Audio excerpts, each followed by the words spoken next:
ঠিক। সো হ্যাঁ,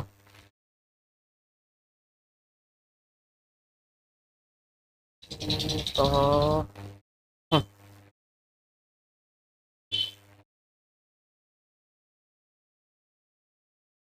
ठीक है। बाकी और पता नहीं सबका। स्टार्ट करते हैं।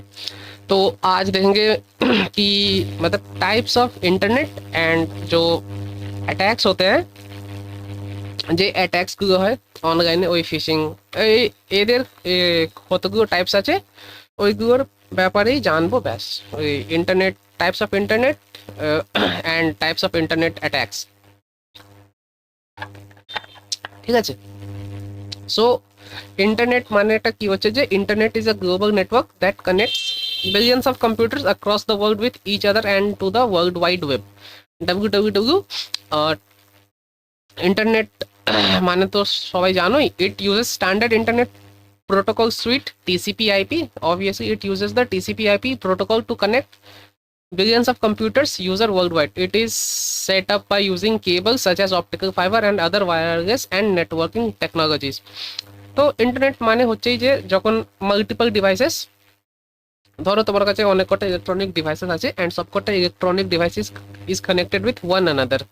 তো যখন ধীরে ধীরে ধীরে ধীরে ধীরে ধীরে প্রত্যেক কটা ডিভাইস যখন ওভার দি ইন্টারনেট, ঠিক আছে, ওভার দি গ্লোব সব কটা ডিভাইস, এ সব কটা ডিভাইসের মধ্যে একটা ডাইরেক্ট বা ইনডাইরেক্ট কানেকশন এস্টাবলিশ হয়ে যায়, ওইটাকে আমরা বলি internet. And internet is a example of, ঠিক আছে, ওই হয় না ল্যান ম্যান ওয়ান, ল্যান ম্যান ওয়ান টাইপস অফ এরিয়া। তো internet is an example of wide area network one,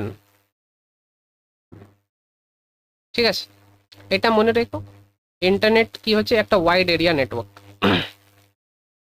মানে ওয়াইড এরিয়া নেটওয়ার্ক, এটা over the globe. So internet is the example of when at present internet is the faster means or sending exchanging information and data between computer across the world. Obviously internet is the fastest mean,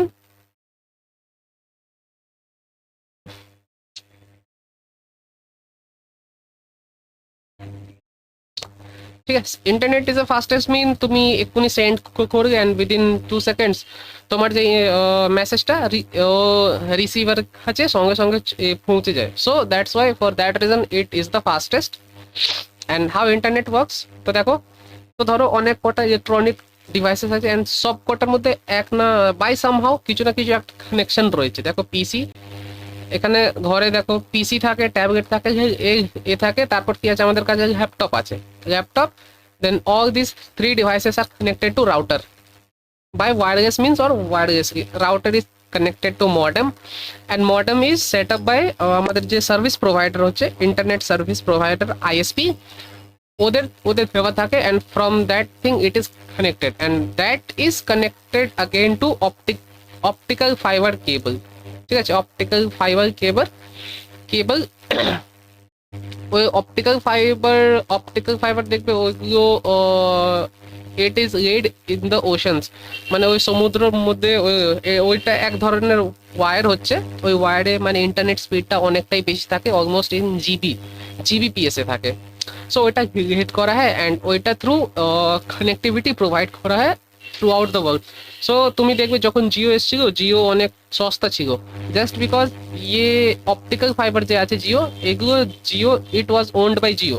so রিলায়েন্সের নিজেদের Jio optical fibre red করা ছিল through out the world, যতদূর এখন রিলায়েন্স রয়েছে। For that reason ওরা ওই ফ্রিতে provide করছিল। অন দ্য আদার হ্যান্ড যে অন্য যে কোম্পানিজগুলো আছে ওদের কাছে ফ্রি নয়। তাই জন্যে আগে দেখবে, এখন তো মোস্ট প্রবাবলি সব কটার প্ল্যান তো সেম, বাট আগের ক্ষেত্রে দেখতে কি জিওটা অনেকটাই সস্তা ছিল compare to other. So reason এইটাই হচ্ছে যে জিওর যে অপটিক্যাল ফাইবারগুলো নিজের আছে, ঠিক আছে, অ্যান্ড ওইগুলো মেনটেনেন্স করার জন্য অ্যাকচুয়ালি যে আমরা টাকাটা দিই ওই এই ফিজিক্যাল মেনটেনেন্স, ঠিক আছে।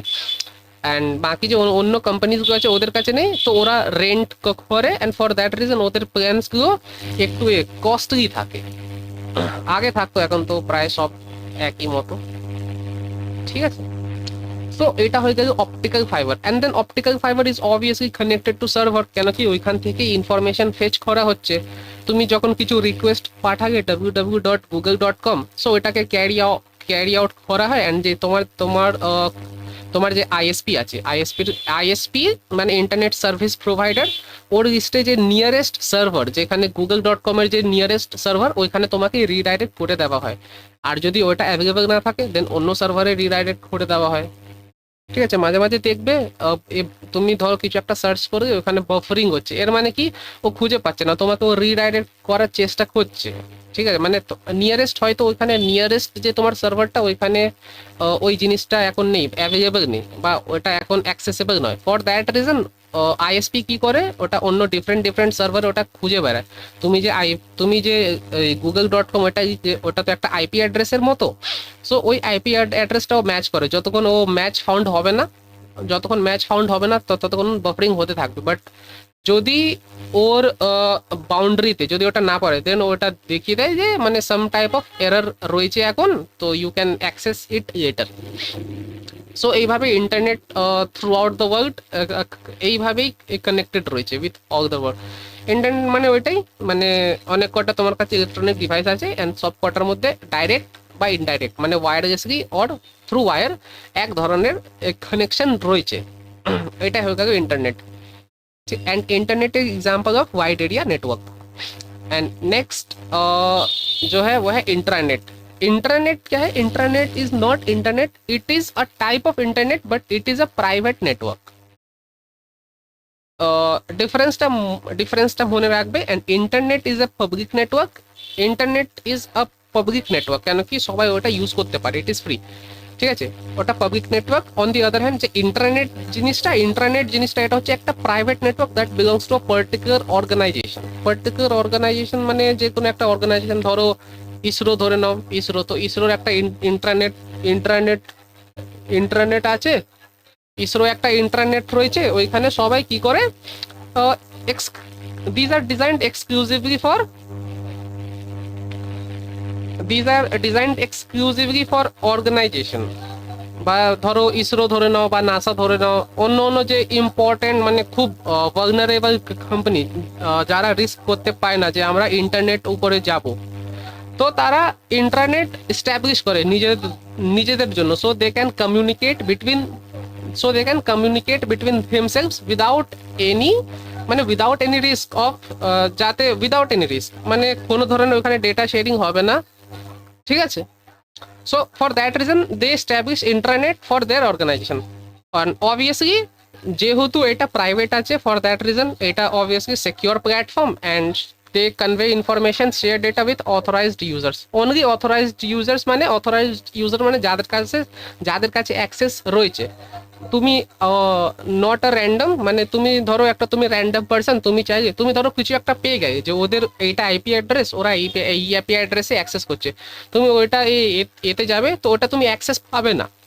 বিকজ ইন্টারনেট যেখানে এস্টাবলিশ করা হয় ওটা কিছু একটা ইউজার আইডি পাসওয়ার্ড বলে থাকে, তুমি ওটা ঠিক আছে, তোমাকে যদি অথরাইজেশন তোমাকে ভেরিফাই আগে করবে, after that only you can get into that network और else you can not get. ठीक है, या अगर तुमने बाई सम रॉन्ग मीन्स तुमने ऐसा कुछ उसको बेवकूफ़ बना के अंदर चले गए, जैसे हैकिंग में होता है, ठीक है, तो वो खैर एक अलग बात है, ना होले तुम ही एक्सेस करते पारबे ना internet. So internet is a public network, internet is a private network.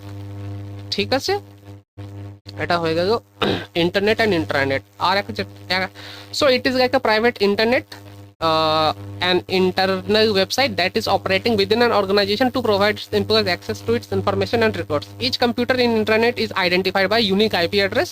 তো obviously প্রত্যেকটা কম্পিউটারতে একটা IP address থাকে। User on the internet can access the internet, but the internet users can't access the internet. So এইটাই একটা important point. তো দেখো, যারা ইন্টারনেটে রয়েছে তারা ইন্টারনেট অ্যাক্সেস করতে পারবে, বাট যারা ইন্টারনেটে রয়েছে তারা ইন্টারনেট অ্যাক্সেস করতে পারবে না, জাস্ট বিকজ ওদের কাছে অথরাইজেশন নেই, ওদের কাছে পারমিশন নেই, বা ওদের কাছে ক্রেডেনশিয়ালস নেই, so that they can log into that internet network.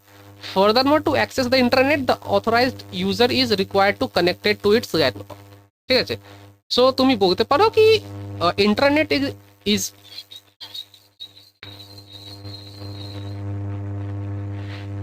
মানে বলছি যে ইন্টারনেটে যে ইউজার্স গুলো রয়েছে, তো ইউজার্স তো সবকটা নেটওয়ার্কে রয়েছে। তো ইন্টারনেট নেটওয়ার্কে যে ইউজারগুলো রয়েছে তারা ইন্টারনেট অ্যাক্সেস করতে পারবে। ঠিক আছে, তারা ইন্টারনেট, যেটা হচ্ছে ইন্টারনেট কি, ইন্টারনেট একটা প্রাইভেট নেটওয়ার্ক আর ইন্টারনেট একটা public network. So users on internet ওরা ইন্টারনেটকে অ্যাক্সেস করতে পারবে, বাট যারা ইন্টারনেটে আছে তারা ইন্টারনেটে অ্যাক্সেস করতে পারবে না, এইটাই বললাম। ঠিক আছে, জাস্ট বিকজ ওদের কাছে অথরাইজেশন নেই, ওদের কাছে কিছু লগ ইন ক্রেডেনশিয়ালস নেই, অ্যান্ড অবভিয়াসলি কোনো র্যান্ডম স্ট্রেঞ্জারকে আমি তো নিজের প্রাইভেট নেটওয়ার্কে অ্যাক্সেস দেবো না, না হলে আমার কি হয়ে যাবে, সিকিউরিটি কম্প্রোমাইজ হয়ে যাবে বা ডেটা লিক হয়ে যাবে, যা কিছু হতে পারে। অ্যান্ড নেক্সট হচ্ছে যে they must be connected to LAN, local area network. So তুমি বলতে পারো যে internet is an example of local area network, and internet তো বললামই ওয়াইড এরিয়া নেটওয়ার্কের একটা এক্সাম্পল। সো এখানে একটা আবার একটা ডিফারেন্স রয়েছে। ইট is a medium such as optic optical fiber cable that connect billions of computers within worldwide, and it is a small private network. and ইন্টারনেটে তোমরা জানো বিলিয়ন্স, সবাই যত পপুলেশন রয়েছে যাদের কাছে ইন্টারনেট অ্যাক্সেস আছে তারা সবকটাই ইন্টারনেটের রয়েছে। অ্যান্ড ইন্টারনেটে অবভিয়াসলি একটা অর্গানাইজেশনে যতগুলো এমপ্লয়ি, ধরো 100 এমপ্লয়িজ, তো তারাই থাকবে। ফর দ্যাট রিজন এখানে ইউজার্সগুলো অনেক লিমিটেড থাকে। ইট ইজ নট সেফ, যেহেতু এটা public network therefore it is not safe. Internet হচ্ছে একটা private network, it is more safe. ইন্টারনেটে যে কেউ অ্যাক্সেস করতে পারে, internet is a free, for that reason যে কেউ একে অ্যাক্সেস করতে পারবে। অ্যান্ড ইন্টারনেট ইজ, এটা ফ্রি নয়, এটা একটা belongs to private organisation. So এটাকে তারাই অ্যাক্সেস করতে পারবে যাদের কাছে অথরাইজেশন আছে বা যাদের কাছে অ্যাক্সেস আছে, সিম্পল। ঠিক। And internet is not owned by single organization, obviously internet is not owned by single person or organization, and it can be owned by single person or organization। যেগুলো পয়েন্টগুলো বললাম ওইগুলোই ডিফারেন্স ফর্মে শেখা রয়েছে আবার। ঠিক আছে, তারপরে আরেকটা জিনিস আছে কি এক্সট্রানেট। এক্সট্রানেট তুমি বলতে পারো কি ইন্টারনেট অ্যান্ড ইন্টারনেটের মাঝখানে একটা জিনিস। ঠিক আছে, ইন্টারনেট যেরকম হয়ে গেল পুরোটা পাবলিক, আর ইন্টারনেট হয়ে গেল প্রাইভেট, মানে শুধু অর্গানাইজেশন, শুধু একটা এমপ্লয়িজ। এদের মাঝখানে আছে একটা এক্সট্রানেট। এক্সট্রানেট এক্সট্রানেট এই ইন্টারনেট অ্যান্ড এই ইন্টারনেটের মিডিয়ে তুমি বলতে পারো। Extranet is a part of an organization intranet. So এখানে এই লাইনটা important, extranet is a part of an organization intranet. তো ইন্ট্রানেট যেখানে রয়েছে, extranet ওইটারই একটা part. It is a communication network that is based on internet protocols, obviously it provides controlled access to firms internet to its trading partners, customers and other businesses. তো ধরো আমি একটা example দিচ্ছি। তুমি ধরো তোমার কাছে কোনো একটা ট্রেডিং অ্যাকাউন্ট রয়েছে, ট্রেডিং অ্যাকাউন্টে তুমি টাকা হয়তো ট্রান্সফার করবে। ঠিক আছে, তুমি জিপে থেকে বা যে কোনো ডিফারেন্ট মিডিয়াম থেকে মানে তুমি ওইখানে টাকা, তুমি ওইখানে এ করছো, অ্যাড ফান্ডস, তুমি ওখানে এ করছো, you want to buy something from that. তো ওদের কাছে একটা ইন্টারনেট রয়েছে, যেখানে শুধু ওদের যে এমপ্লয়িজ ওরা অ্যাক্সেস করতে পারবে। বাট ওরা একটা ফার্ম, ওরা একটা কোম্পানি, সো ওদের কাছে কাস্টমারের কিছু ডিটেলস রয়েছে। ওদের কাছে অনেক কটা কাস্টমার রয়েছে, অনেক আদার বিজনেসম্যান। ঠিক আছে, ওরা ওদের সাথে কাজ করে। তো ফর দ্যাট রিজন, বাট যেহেতু ওরা তো কোম্পানির এমপ্লয় না, তো ওদেরকে ইন্টারনেটের অ্যাক্সেস তো দেওয়া যাবে না। বাট ওদেরকে একটা সিকিউর এনভায়রনমেন্টে রাখার জন্য অন্য একটা নেটওয়ার্ক ওদেরকে রাখতে হবে, যারা এই সার্ভিস প্রোভাইড করছে, যে ট্রেডিং যারা প্রোভাইড করছে সার্ভিসটা। দেখো এখানে একটা ধরো কোম্পানি রয়েছে, এটা কোম্পানি এতে কিছু একটা এমপ্লয়িজ রয়েছে, ধরো এখানে 50 এমপ্লয়িজ রয়েছে। তো অবভিয়াসলি এই যে 50 এমপ্লয়িজ, এরা they will be connected through internet, but company a also has few thousand customers. ঠিক আছে, কাস্টমারও আছে কোম্পানির কাছে। অ্যান্ড কোম্পানি এ এদের যে কাজটা হচ্ছে সামথিং মানি রিলেটেড, ধরে নাও কি এদের একটা অ্যাপ্লিকেশন আছে যেখানে যে কাস্টমাররা আছে ওরা এখানে টাকা ট্রান্সফার করে কিছু একটা জিনিস করে, আবার ওটাকে পেমেন্টে অ্যাজ আ রিসিভ উইথড্রয়ের ওদের একটা অপশন আছে, যেমন ড্রিম ইলেভেন হয়ে গেল, আপ স্টকস, ট্রেডিং অ্যাকাউন্ট, যে কোনো। তো ফর দ্যাট রিজন তো এইখানে তো ইন্টারনেট রয়েছে, বাট এই যে কাস্টমারগুলো এখানে আছে, ধরে নাও এখানে 1000 কাস্টমার রয়েছে। তো 1000 customer, so that they can add money with security or they can withdraw money with security. For that reason এইখানে একটা ইন্টারনেটে লেয়ার থাকা উচিত, which should not be public। ঠিক আছে, পাবলিক থাকলে হ্যাকার এসে ওটাকে অ্যাক্সেস করতে পারবে। তো দেখো এই দুটো পার্ট কে তুমি যখন দেখবে, এটা হয়ে গেল এক্সট্রানেটেড এক্সাম্পল। অ্যান্ড যখন তুমি আহ, এই তিনটে পার্ট, সরি এই পার্টকে দেখবে, যেটা ব্ল্যাককে মার্ক করছি ওটা হচ্ছে এক্সাম্পল অফ এক্সট্রানেট। সো ইন্ট্রানেটে কি হয়, extranet is just a part of intranet. যদি দরকার পড়ে তবে এক্সট্রানেটটা রাখা হয়, if it is not required then আমাদের কোনো দরকার নেই। ধরো এরকম কোনো সার্কামস্টান্সেস নেই যেখানে কিছু একটা কম্প্রোমাইজ হওয়ার চান্সেস আছে। কোম্পানির ডেটা তো ইন্টারনেটে সিকিউর, বাট যে ইউজার যারা টাকা অ্যাড করছে ওদের অ্যাপ্লিকেশনে, তো ওদের বিটুইনে তো একটা ওরা তো একটা ওরা তো একটা ফ্রি নেটওয়ার্কে আছে না ইন্টারনেটে। সো ওদের টাকার সাথে কোনো টাইপের কম্প্রোমাইজ না হয়ে যায়, সো দ্যাট ওদেরকে একটা ওদেরকে একটা এমন একটা বাউন্ডারি দিতে হবে যেখানে কাস্টমাররা ছাড়া অন্য কেউ ঢুকতে পারবে না। তো দ্যাট থিং ইজ কল্ড এক্সট্রানেট। ঠিক আছে, নেক্সট আমাদের কাছে রয়েছে, so it is private network that securely shares internal information and operation of a farm without authorised people. ওই লেখা রয়েছে, the user R required to have ID, password and other authentication mechanism to access this network. তো obviously তুমি যে কোনো trading account দেখো বা dream eleven দেখো, ফ্যান্টাসি গেম দেখো, ওইখানে তোমাদের কাছে একটা ইউজার আইডি, পাসওয়ার্ড আর অথেন্টিকেশন থাকে। ঠিক আছে,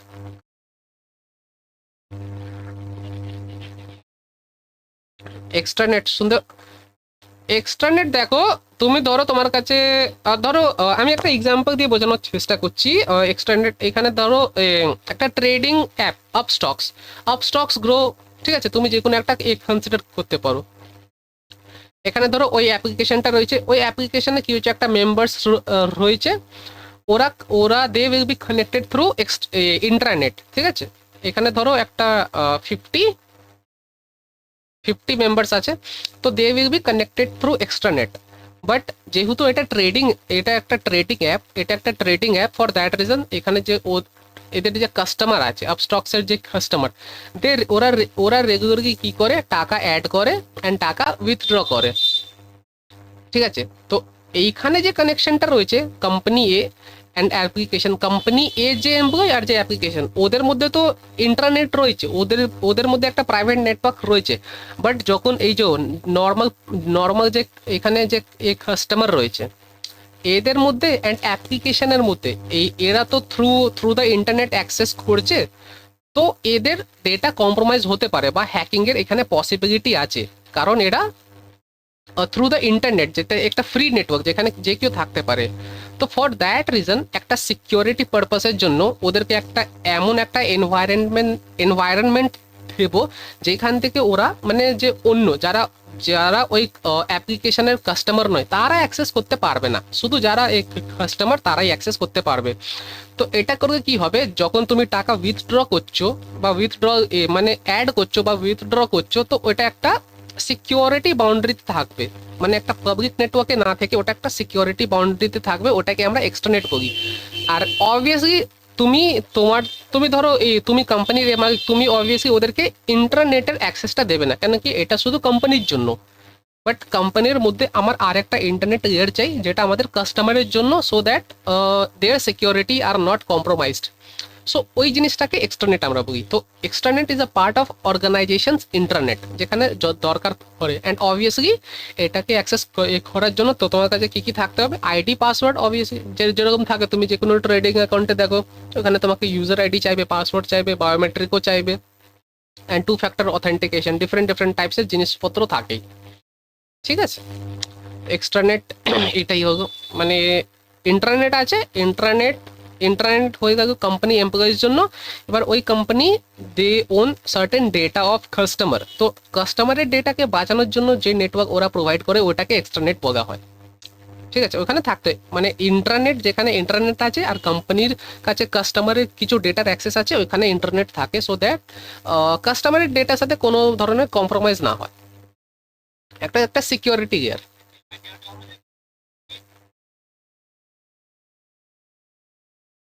হুম। হ্যাঁ হ্যাঁ হ্যাঁ। না। হ্যাঁ হ্যাঁ। হুম হুম। অনেক অনেক কোম্পানি। এটা আবার হয়ে গেল ডিফারেন্স হয়ে গেল, যে পয়েন্টগুলো বললাম ওই সিমিলার ওয়েতে এগুলো একটা শর্ট ফর্মে লেখা আছে। প্রাইভেট নেটওয়ার্ক হয়ে গেল, আর এটা প্রাইভেট নেটওয়ার্ক, অবভিয়াসলি এটা প্রাইভেট নেটওয়ার্ক নয়, এটা ছোট্ট একটা পাবলিক নেটওয়ার্ক। এটা তুমি বলতে পারো একটা স্মল একটা পাবলিক নেটওয়ার্কের মতো, বাট এইখানে যে পাবলিকগুলো আছে ওইগুলো ইন্টার রিলেটেড। ধরো ওইগুলো সব, বা তো একটা ধরনের অ্যাপ হয়ে আপস্টক্স হয়ে গেল, বা ড্রিম ইলেভেন, তো ড্রিম ইলেভেনে শুধু এখানে কাস্টমার থাকবে, বা আপস্টক্সে শুধু একটা কাস্টমার থাকবে। সিমিলার টাইপের এখানে, সিমিলার টাইপের এখানে পিপল থাকে। It connect the employees of the company, it connect the company's employees with partners. ঠিক, এটা একটা independent network, it is an additional part of the company's internet. Obviously যেখানে ইন্টারনেট থাকবে না, এক্সট্রানেট তো একা এক্সিস্ট করে কোনো লাভ নেই, তো এক্সট্রানেট তখন থাকে যখন ইন্টারনেট থাকে। Communication take place only within the organization. External users such as supplier, customer are allowed to be a part of intranet to get update about the organization. যেটা বললাম, ঠিক আছে। সো এগুলো পড়লে আর একটু বেটার আন্ডারস্ট্যান্ডিং হয়ে যেতে পারে। और ठीक, तो नेक्स्ट नेक्स्ट क्या है, नेक्स्ट है वेबसाइट। वेबसाइट साइट, वेबसाइट तो पता ही है वेबसाइट होता क्या है। वो वेबसाइट माने হচ্ছে যে collection of related relevant web pages that may contain text, images, audio, video, animation, so simply multimedia। अगर रिलेटेड वेब पेजेस है, वेब पेजेस यानी pages available on the internet, अगर इंटरनेट पे पेजेस है जिसमें किसी भी टाइप का मल्टीमीडिया है तो उसे हम वेबसाइट कहते हैं। एंड एक कंडीशन और है कि ये होता है, ये कलेक्शन ऑफ रिलेटेड पेजेस होता है। কালেকশন অফ রিলেটেড পেজেস মানে দেখো তোমার কাছে ধরো একটা ওয়েবসাইট রয়েছে, ফার্স্ট পেজ যেটার হচ্ছে কুকিং এর ব্যাপারে, সেকেন্ড পেজে তুমি কিছু একটা কম্পিউটারের ব্যাপারে লিখে দিচ্ছ, থার্ড পেজে তুমি অন্য কিছু একটা টপিক, ফোর্থ পেজে অন্য কিছু টপিক, তো 10খানা পেজ আছে, 10খানা ডিফারেন্ট টপিক আছে। So that is not a relevant website. ওটাও একটা ওয়েবসাইট বলতে পারবো, বাট ওটা রেলেভেন্ট নয়। কেন কি ধরো বুঝতে পারবে না, যে ইউজার বুঝতে পারবে না কি তোমার ওয়েবসাইট কিসের ব্যাপারে ইনফরমেশন দেওয়ার চেষ্টা করছে, বা তোমার ওয়েবসাইটের পার্সপেক্টিভটা কি।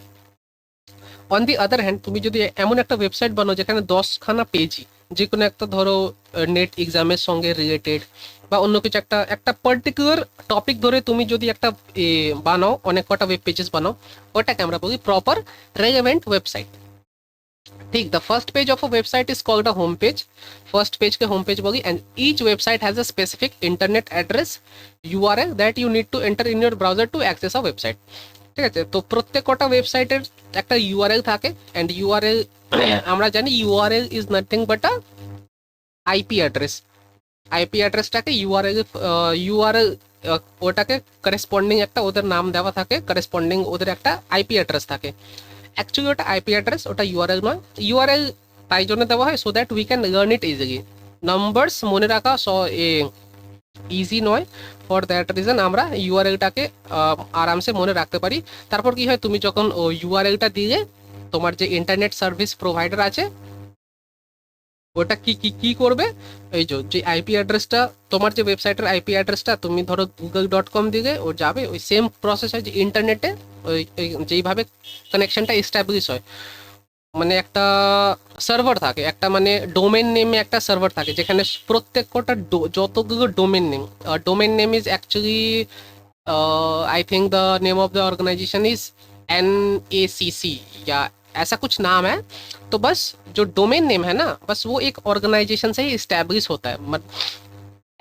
मतलब वेबसाइट बहुत सारा है जहाँ से तुम डोमेन नेम खरीद सकते हो, जैसे गोडैडी हो गया, बिगरॉक हो गया, नेमचिप हो गया, होस्टिंगर हो गया, तो बहुत सारे ऐप है जहाँ से डोमेन नेम खरीद सकते हो। But all this domain names are managed by a single organisation. ठीक, बिकॉज डोमेन नेम यूनिक होता है, डोमेन नेम यूनिक होता है, for that reason they are all managed by single organisation. तो और उनका एक सर्वर है जहाँ पे सारा डोमेन नेम ये है लिस्टेड है, एंड उसके करस्पॉन्डिंग जो उनका आईपी एड्रेस है वो भी लिस्टेड है। तो इंटरनेट सर्विस प्रोवाइडर क्या करता है, जैसे ही हम वेबसाइट मतलब अपना ब्राउजर में कुछ टाइप करते हैं, आईएसपी उसको पहले उसका जो आईपी एड्रेस है उसमें चेंज करता है, एंड वो सर्वर के पास लेके जाता है, एंड वो सर्वर से मैच आउट करता है कि कौन सा आईपी एड्रेस के साथ मैच हो रहा है, एंड उसके करस्पॉन्डिंग जो वेबसाइट का लिंक होता है वो उसे ओपन करके यूज़र को वहाँ रीडायरेक्ट कर देता है।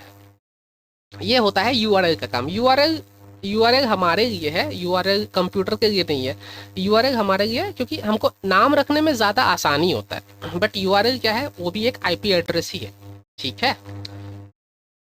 A website is hosted on one or more servers. Or website is hosted on one or more servers and can be accessed by visiting its homepage using a computer network.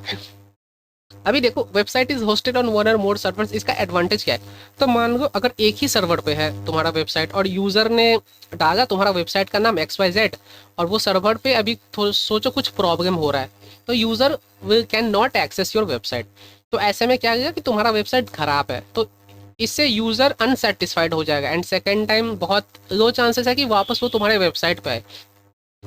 For that reason website needed to be host on multiple servers for, और यही और इसको सबसे आसान बनाया है cloud computing ने। तो क्लाउड कंप्यूटिंग पे क्या होता है, तुम जिस कंपनी का भी क्लाउड कंप्यूटिंग और सर्विस यूज कर रहे हो, तो उस कंपनी के जितने सारे सर्वर्स हैं सब पे एक कॉपी, तुम किसी एक सर्वर पे कॉपी अपलोड करोगे तो बाकी जितने सारे सर्वर्स हैं सब पे एक रेप्लिकेट कॉपी ऑटोमेटिक जनरेट हो जाता है। अब तुम दुनिया के किसी भी कोने में चले जाओ, तुम अपना वेबसाइट हर जगह से एक्सेस कर सकते हो, ठीक है। तो यही होता है मोर सर्वर पे होस्टेड से कि यूज़र हमेशा सेटिस्फाई होके जाता है कि यूज़र को चाहिए वो उसको हमेशा मिल जाता है, most of the time, 95 to 97% of the times, ठीक है। क्योंकि कभी कभार तो गूगल खुद ही डाउन हो जाता है, तो गूगल अगर खुद डाउन हो गया तो वो बाकी के वेबसाइट्स को रन टाइम तो नहीं दे पाएगा ना, उस मोमेंट के लिए, जो थोड़ा देर के लिए, क्योंकि डाउन तो बहुत कम टाइम के लिए होता है, ठीक है। अभी यहाँ पे टाइप्स ऑफ वेबसाइट्स है बेस्ड ऑन, तो वेबसाइट का टाइप जो होता है वो टारगेट ऑडियंस के बेसिस पे होता है, टारगेट ऑडियंस, ठीक है। तो टारगेट ऑडियंस अगर इन्फॉर्मेशन किसी को चाहिए, कोई मान लो जैसे मैं हूँ, मेरे को कंप्यूटर के बारे में कुछ इन्फॉर्मेशन चाहिए, तो मैं ऐसा वेबसाइट ढूंढूंगा जहाँ पे मेरे को कंप्यूटर के बारे में इन्फॉर्मेशन मिले, तो मैं उनका एक टारगेट ऑडियंस हूँ।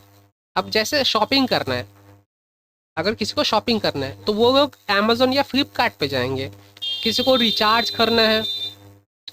करना है तो वो जीपे फोन पे जाते हैं। किसी को अगर वैसे खाना ऑर्डर करना है तो वो स्विगी या जोमेटो पे जाते हैं। ये सब एक एप्लीकेशन भी है और एक वेब एप्लीकेशन भी है, ठीक है। ऐसा मत सोचना कि ये सब वेबसाइट नहीं है, इन सबको भी एक वेब एप्लीकेशन बोलते हैं। तुम फोन में भी उसको चला सकते हो, अगर तुम कंप्यूटर का ब्राउजर में ओपन करोगे तो वहां से भी तुम उसको ऑपरेट कर सकते हो। So they are also website, but they are web based application. जो वेब बेस्ड मतलब इंटरनेट पे अवेलेबल है वो एप्लीकेशन, मतलब उसको तुमको इंस्टॉल करने का जरूरत नहीं है। फ़ोन पे इंस्टॉल करते हैं बट तुम ब्राउज़र में भी उसको चला सकते हो। लाइक तुम अगर क्रोम में अगर स्विगी ओपन करोगे तो तुम वहाँ से भी खाना ऑर्डर कर सकते हो। यानी तुमने स्विगी ऐप इंस्टॉल नहीं किया बट फिर भी तुम स्विगी एक्सेस कर पा रहे हो। यानी क्या, तुमको एक्चुअल में ऐप इंस्टॉल करने का मतलब that is not a mandatory process. App install करना वहाँ पे मैंडेटरी नहीं है, उसको हम वेब एप्लीकेशन बोलते हैं। वो एक एप्लीकेशन है बट उसको इंटरनेट पे भी हम एक्सेस कर सकते हैं, डायरेक्टली उसको ब्राउजर से यूज कर सकते हैं। तो such type of application is called web application, and वो भी एक पर्टिकुलर टारगेट ऑडियंस के लिए ही होता है, ठीक है। तो क्या क्या है, तो पहला टाइप तो ब्लॉग है। Blog is a simple website that provides information in a reverse chronological order.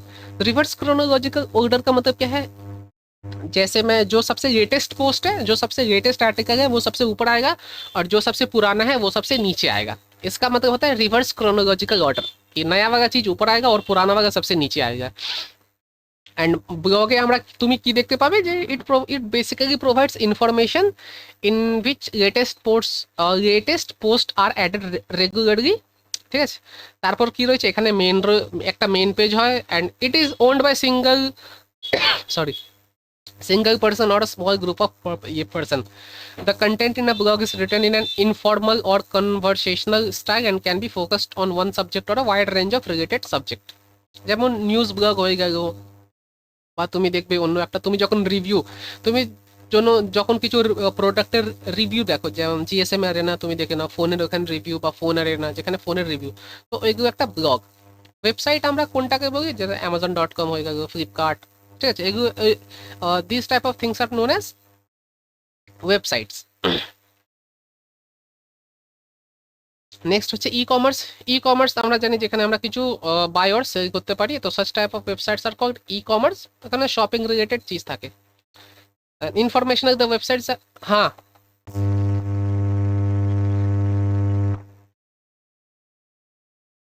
Hmm,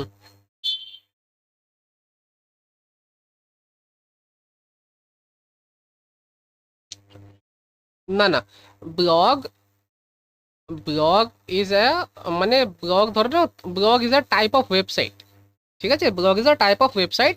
and ওই ওয়েবসাইটের মধ্যে যেটা আমি, ওয়েবসাইটের মধ্যে আমি ধরো একটা ওয়েবসাইট করছি, আমার কাছে একটা ওয়েবসাইট আছে, আমি একটা ওয়েবসাইট সেট আপ করলাম ডোমেন আর হোস্টিং নিয়ে, ওয়েবসাইট আমি সেট আপ করলাম, তো ওইখানে যখন আমি আর্টিকেল বা কিছু একটা পোস্ট আমি ওখানে করবো, ওইখানে আমি কিছু একটা পোস্ট দেবো, তো যে নিউ পোস্ট ওটা সব থেকে নিচে আসবে, ওইটা সব থেকে উপরে আসবে, অ্যান্ড যে পুরোনো পোস্ট ওটা সব থেকে নিচে আসবে আমার ওয়েবসাইটে। গুগলে না, গুগলে ইন্ডেক্সিং হয়, গুগলে ইন্ডেক্সিংয়ের কাজ হয়, মানে যেটা ভালো ওইটাকে ওইটার রেজাল্ট টপে আসে, অ্যান্ড যেটা ওইটার থেকে একটু খারাপ ওইটার রেজাল্ট নিচে আসে। সো এটা গুগলের সাথে কোনো এদের রিলেশন নয়, এটা জাস্ট অ্যাজ আ, এটা একটা পার্টিকুলার ওয়েবসাইট যে তুমি ওন করছো, একটা সিঙ্গেল পার্সন ওন করছে ওইখানে, ও ওয়েবসাইটের ভেতরে। বুঝতে পারি, বুঝতে পারবে কি না?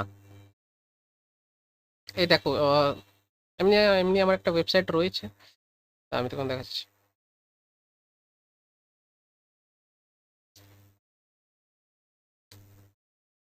तो देखो এটা একটা ये वेबसाइट, ठीक है, दिखाई दिखाई दे रहा है, ठीक है। तो देखो ये डेट क्या है, जुलाई 6 है ना यहाँ पे,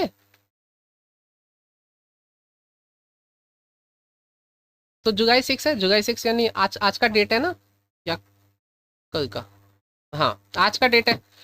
तो देखो आज का डेट है, तो आज वगैरह ये, अगर तुम ये वगैरह नाम लिखोगे गूगल में, तो ये वेबसाइट ओपन होगा और सबसे पहले तुमको ये वगैरह 6 कूल क्रोमबुक टिप्स ये वगैरह चीज़ दिखेगा। एंड उस अगर इसके बाद जाएंगे तो देखो, और ये देखो ये यहाँ पे क्या है, June 25, मैंने June 25 को सबसे पहला पोस्ट डाला था, तो वो सबसे लास्ट में है, ठीक है। और जो मैंने अभी रिसेंट डाला है वो सबसे पहले है।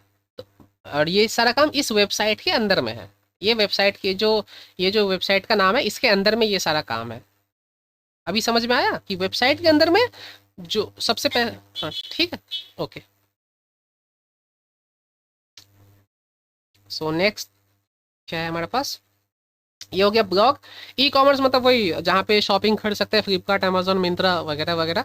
इन्फॉर्मेशनल जहाँ पे ट्यूटोरियल, गिग्स फॉर गिग्स हो गया, या बुक का कुछ ये हो गया, ट्यूटोरियल वेबसाइट या news website, general knowledge site, बहुत सारा साइट है। ऑनलाइन कम्युनिटी, अभी कम्युनिटी में क्या होता है ना, कम्युनिटी में,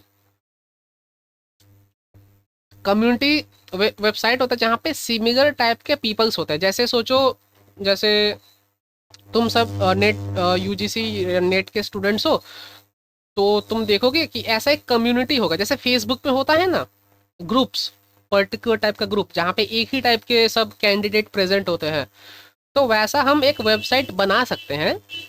ऐसा वेबसाइट हम बना सकते हैं जहाँ पे बस सिमिलर टाइप के जो पीपल हैं, अगर सबको कंप्यूटर में इंटरेस्टेड है तो वहाँ पे सब कंप्यूटर वाले होंगे, अगर किसी को सिर्फ मैथमेटिक्स में इंटरेस्टेड है तो वहाँ पे सिर्फ मैथमेटिक्स वाले होंगे, अगर सिर्फ कोई पर्टिकुलर दूसरा कोर्स में इंटरेस्टेड है तो वहाँ पे बस वही कोर्स वाले स्टूडेंट होंगे। तो ऐसा टाइप के वेबसाइट को कम्युनिटी वेबसाइट कहते हैं, जहाँ पे एक ही टाइप के पीपल प्रेजेंट होते हैं। तो यहाँ पे क्या होता है, इंटरेक्शन होता है, एंड अगर किसी इंडिविजुअल को कोई प्रॉब्लम होता है तो जो ऑलरेडी उसके बारे में जानता है वो उसको हेल्प कर देता है डायरेक्टली, ज़्यादा ढूंढना नहीं पड़ता है प्रॉब्लम के बारे में, समझे online. community. These sites offer a platform to interact and share ideas with others through internet. You can find people with similar interest and background and interact with them to fulfill your objective that may include promoting a product or service. तो similar type के people वहाँ पे available होता है. तुमको कुछ problem हुआ तो अगर वहाँ पे किसी को पता है तो वो तुमको वहाँ पे डायरेक्टली हेल्प आउट कर देगा. तुमको वो इजीली रीच आउट कर सकता है हेल्प करने के लिए. तो वैसे में जो हमारा कुछ प्रॉब्लम है तो वो सॉल्व जल्दी होता है अगर कोई कम्युनिटी वेबसाइट है हमारे इंटरेस्ट का. ऑब्वियसली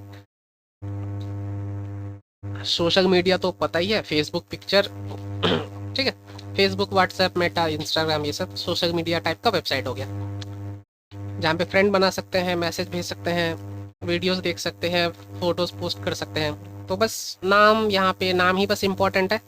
बाकी नाम से तो समझ में आ ही जा रहा है कि टाइप ऑफ वेबसाइट क्या होगा. অনলাইন কমিউনিটি এক্সাম্পল হতে পারে হ্যাঁ এইটা আমি যেটা জানি, মানে অনেক রয়েছে, আমি যেটা জানি ওটা হচ্ছে স্ট্যাক ওভারফ্লো. স্ট্যাক ওভারফ্লোতে কি রয়েছে যে যতগুলো, এটা হচ্ছে প্রোগ্রামিং, ঠিক আছে, এটা হচ্ছে প্রোগ্রামিং রিলেটেড. এটা হচ্ছে একটা এই দেখো জয়েন দ্য কমিউনিটি, ঠিক আছে, জয়েন দ্য কমিউনিটি. দেখো স্ট্যাক ওভারফ্লো আমি ওপেন করলাম, এখানে জয়েন দ্য কমিউনিটি ফার্স্ট অপশনটাই জয়েন দ্য কমিউনিটি. তো এটা হচ্ছে একটা কমিউনিটি, এখানে শুধু প্রোগ্রামিং রিলেটেড মানে যত মানে অবভিয়াস এটা একটা টপ ফেমাস ওয়েবসাইট. তো এইখানে প্রোগ্রামিং ইন্টারেস্টেড যতগুলো আছে, যতজন রয়েছে সব কটা এখানে রয়েছে, ঠিক আছে. এটা একটা এক্সাম্পল হয়ে গেল স্ট্যাক ওভারফ্লো. এছাড়া অনেক ধরো তোমার ফিল্ডের ইন্টারেস্টও হতে পারে, আমি আমি অবভিয়াসলি জানি না, আমি শুধু আমারটা জানি স্ট্যাক ওভারফ্লো. এখানে যদি আমি কোয়েরি এখানে যদি কোনো আস্ক করি তো হাই চান্সেস আছে কি ওটা তাড়াতাড়ি সলভ হতে পারে, রেজলভ হতে পারবে, ঠিক আছে.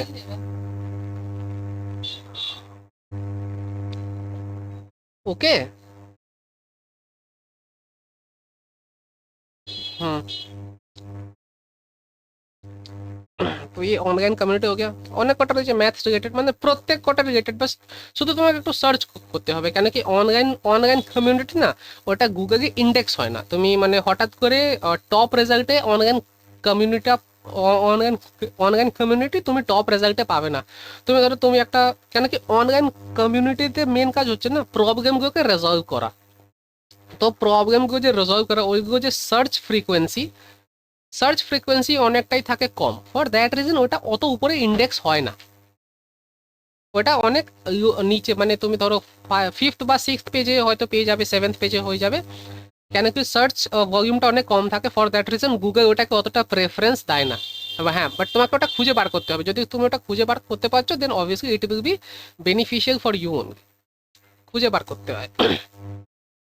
সো এটা অনলাইন কমিউনিটি.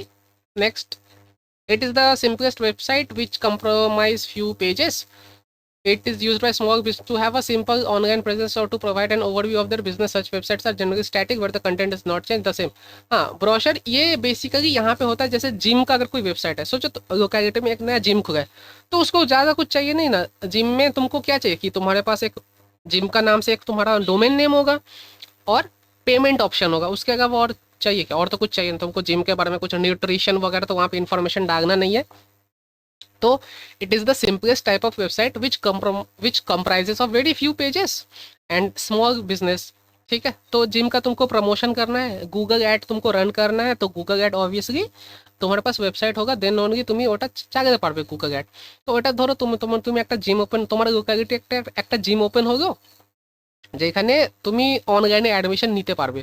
তো শুধু এখানে কি থাকবে, একটা পেমেন্টের একটা পেজ থাকবে যেখানে ডিফারেন্ট প্ল্যান লেখা থাকবে কি এত মাসের জন্য এত টাকা, এত মাসের জন্য এত টাকা, অ্যান্ড পেমেন্ট অপশন বা আর কি কি ফিচার্স পাবে. এই ছাড়া ওরা কি কি ফিচার্স প্রোভাইড করে ওদের ব্যাপারে কিছু একটা জিনিসপত্র লেখা থাকবে. ধর না 10-20খানা পেজে হয়তো কমপ্লিট হয়ে গেল. তো এটাই বলে ব্রশার. এটা ভেরি ছোট স্মল বিজনেস, ছোটোখাটো স্মল বিজনেস ওরা এটা বানায়. Non-profit, the sites are created to raise money for social cause such as to provide free medical treatment to poor, free basic education basic education for children. अच्छा यहाँ पे misprint हो गया, free food to children, prevent malnutrition. Non profit organisation basically इसको setup किया जाता है, ठीक है। इसको मतलब कुछ कुछ होता है जो बहुत लॉन्ग लास्टिंग होता है, कुछ कुछ होता है जैसे बड़ा सा एक हादसा हो गया, इंस्टेंट बड़ा बड़ा सा केओस हो गया वर्ल्ड में, तो उस टाइम के लिए एक वेबसाइट इस्टेब्लिश किया जाता है जो नॉन प्रॉफिट ऑर्गेनाइजेशन होता है, जहाँ पे मतलब ताकि जो जो सिमिलर टाइप के जो लोग हैं वो जल्दी कम्युनिकेट कर सके। तो ये वाला चीज़ तुमने देखा होगा, ये कोरोना के टाइम में हुआ होगा कि ब्लड, कोरोना के टाइम में चाहिए क्या था, ब्लड और ऑक्सीजन चाहिए था। उस टाइम में तुमने देखा होगा कि बहुत सारा वेबसाइट ऐसा सेटअप हो रहा है जहाँ पे बस ब्लड से रिलेटेड इन्फॉर्मेशन है और उनका पर्टिकुलर एड्रेस है या ऑक्सीजन से रिलेटेड एड्रेस है। नॉन प्रॉफिट, एक नॉन प्रॉफिट का एग्जांपल मतलब एक एप्लीकेशन है सिग्नल, मतलब जब वो व्हाट्सएप का प्राइवेसी अपडेट हुआ था तो सिग्नल आया था, ये सिग्नल, तो ये भी एक नॉन प्रॉफिट ऑर्गेनाइजेशन है। ठीक है, तो देखो यहाँ पे टॉप में ये ऑप्शन आ रहा है डोनेट करके। तो डोनेट करके यानी ये एक नॉन प्रॉफिट ऑर्गेनाइजेशन है जिसका मेन काम है। विकीपीडिया भी एक नॉन प्रॉफिट ये वेबसाइट है विकीपीडिया, वहाँ पे भी तुम डोनेट का ऑप्शन आता है, वो भी मल्टीपल वहाँ पे डोनेशन होता है फॉर, और वैसे वो उसको वो चलते रहता है, उसका कोई मतलब ये नहीं है, विकीपीडिया पे कोई एड्स वगैरह नहीं आता है। ठीक है, तो वो सब ये है नॉन प्रॉफिट ऑर्गेनाइजेशन। इन लोग का मेन मोटिव है कि हेल्प हेल्प आउट करना बाय थ्रू प्रॉफिट, अगर कोई दे रहा है पैसा उसके थ्रू सबको ये किया जाता है। तो ये सब कुछ वेबसाइट्स है, और कुछ ऐसे वेबसाइट बनते हैं, कुछ बड़ा सा मैसेकर हो गया व कुछ अलग सा कैटास्ट्रॉफी या कियोस हो गया, तो तब इंस्टेंट एक वेबसाइट सेटअप किया जाता है जहाँ पे सब कोई डोनेट कर सके, क्योंकि मतलब ट्रस्ट वर्दी एक वेबसाइट होता है, ट्रस्ट वर्दी वेबसाइट जहाँ पे सब कोई डोनेट कर सके रिलीफ फंड टाइप के लिए। तो ऐसा टाइम में सेटअप किया जाता है, यानी ये non profit obviously long lasting नहीं होता है, क्योंकि हरदम मतलब 10 साल तक तो कुछ केओस नहीं चलता, ये इंस्टेंट स्टार्ट होता है और ख़त्म हो जाता है। मतलब ऐसा कुछ सिनेरियो में जहाँ पे कुछ केओस वगैरह चल रहा है कि फ्री, हाँ फ्री एडुकेशन या कोई एनजीओ वगैरह है, इसमें तुम सबसे बेस्ट एग्जांपल एनजीओ वगैरह दे सकते हो कि जितना सारा एनजीओ का वेबसाइट है वो सब नॉन प्रॉफिट वेबसाइट में आता है एनजीओ का। ठीक है, और वेबसाइट दो टाइप का होता है, static website and dynamic website. इन दोनों में मेन अंतर यही है कि स्टैटिक वेबसाइट है ना, इसमें लिंक्स होता है बस, और डायनामिक वेबसाइट में क्या होता है, इसमें कुछ डायनामिक पेजेस होता है, लाइक अगर तुम क्लिक करोगे तो तुमको कुछ एक्शन होता हुआ दिखेगा, एक्स्ट्रा एक्शन। देखो अगर मैं यहाँ पे सिंपल बताता हूँ, जैसे ये मैं इस पे आया, सिग्नल पे आया, यहाँ पे कुछ मूवमेंट है,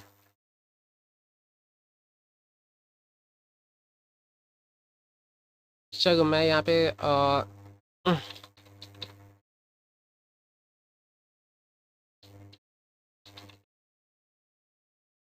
तो मैं यहाँ पे आके कुछ सर्च करता हूँ कंप्यूटर। तो देखो तुम यहीं पे फर्स्ट पेज में ही देख सकते हो, जैसे मैंने सी लिखा तो CUET UG आ गया, मैं सर्च करता हूँ, मैं लिखूंगा और वो अपने आप COMP, तो देखो नीचे ऑटोमेटिक कुछ हरकत हो रहा है, मैं ऐसे टाइप कर रहा हूँ और जो गूगल जो है वो नीचे अपने आप कुछ ना कुछ हरकत की जा रहा है, UTER, जैसे मैं सी, देखो सी लिखा तो कोर्स आ गया, तो इतना सारा ऑप्शन कि तुम क्या चाहते हो सी से, तुम मतलब वो ऑलरेडी प्रेडिक्ट कर रहे हैं हमको क्या करना है। ठीक है, यही मैं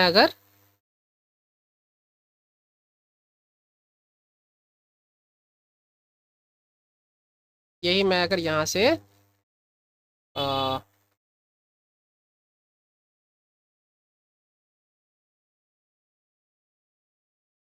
जावा स्क्रिप्ट को ऑफ कर दूँ, क्योंकि यही एक ऑप्शन है जो यूज़र साइड में यही एक ऑप्शन है, और मैं इसको रिफ्रेश करूँ।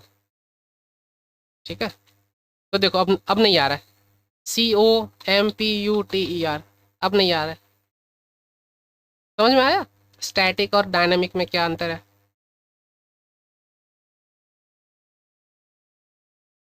हेलो,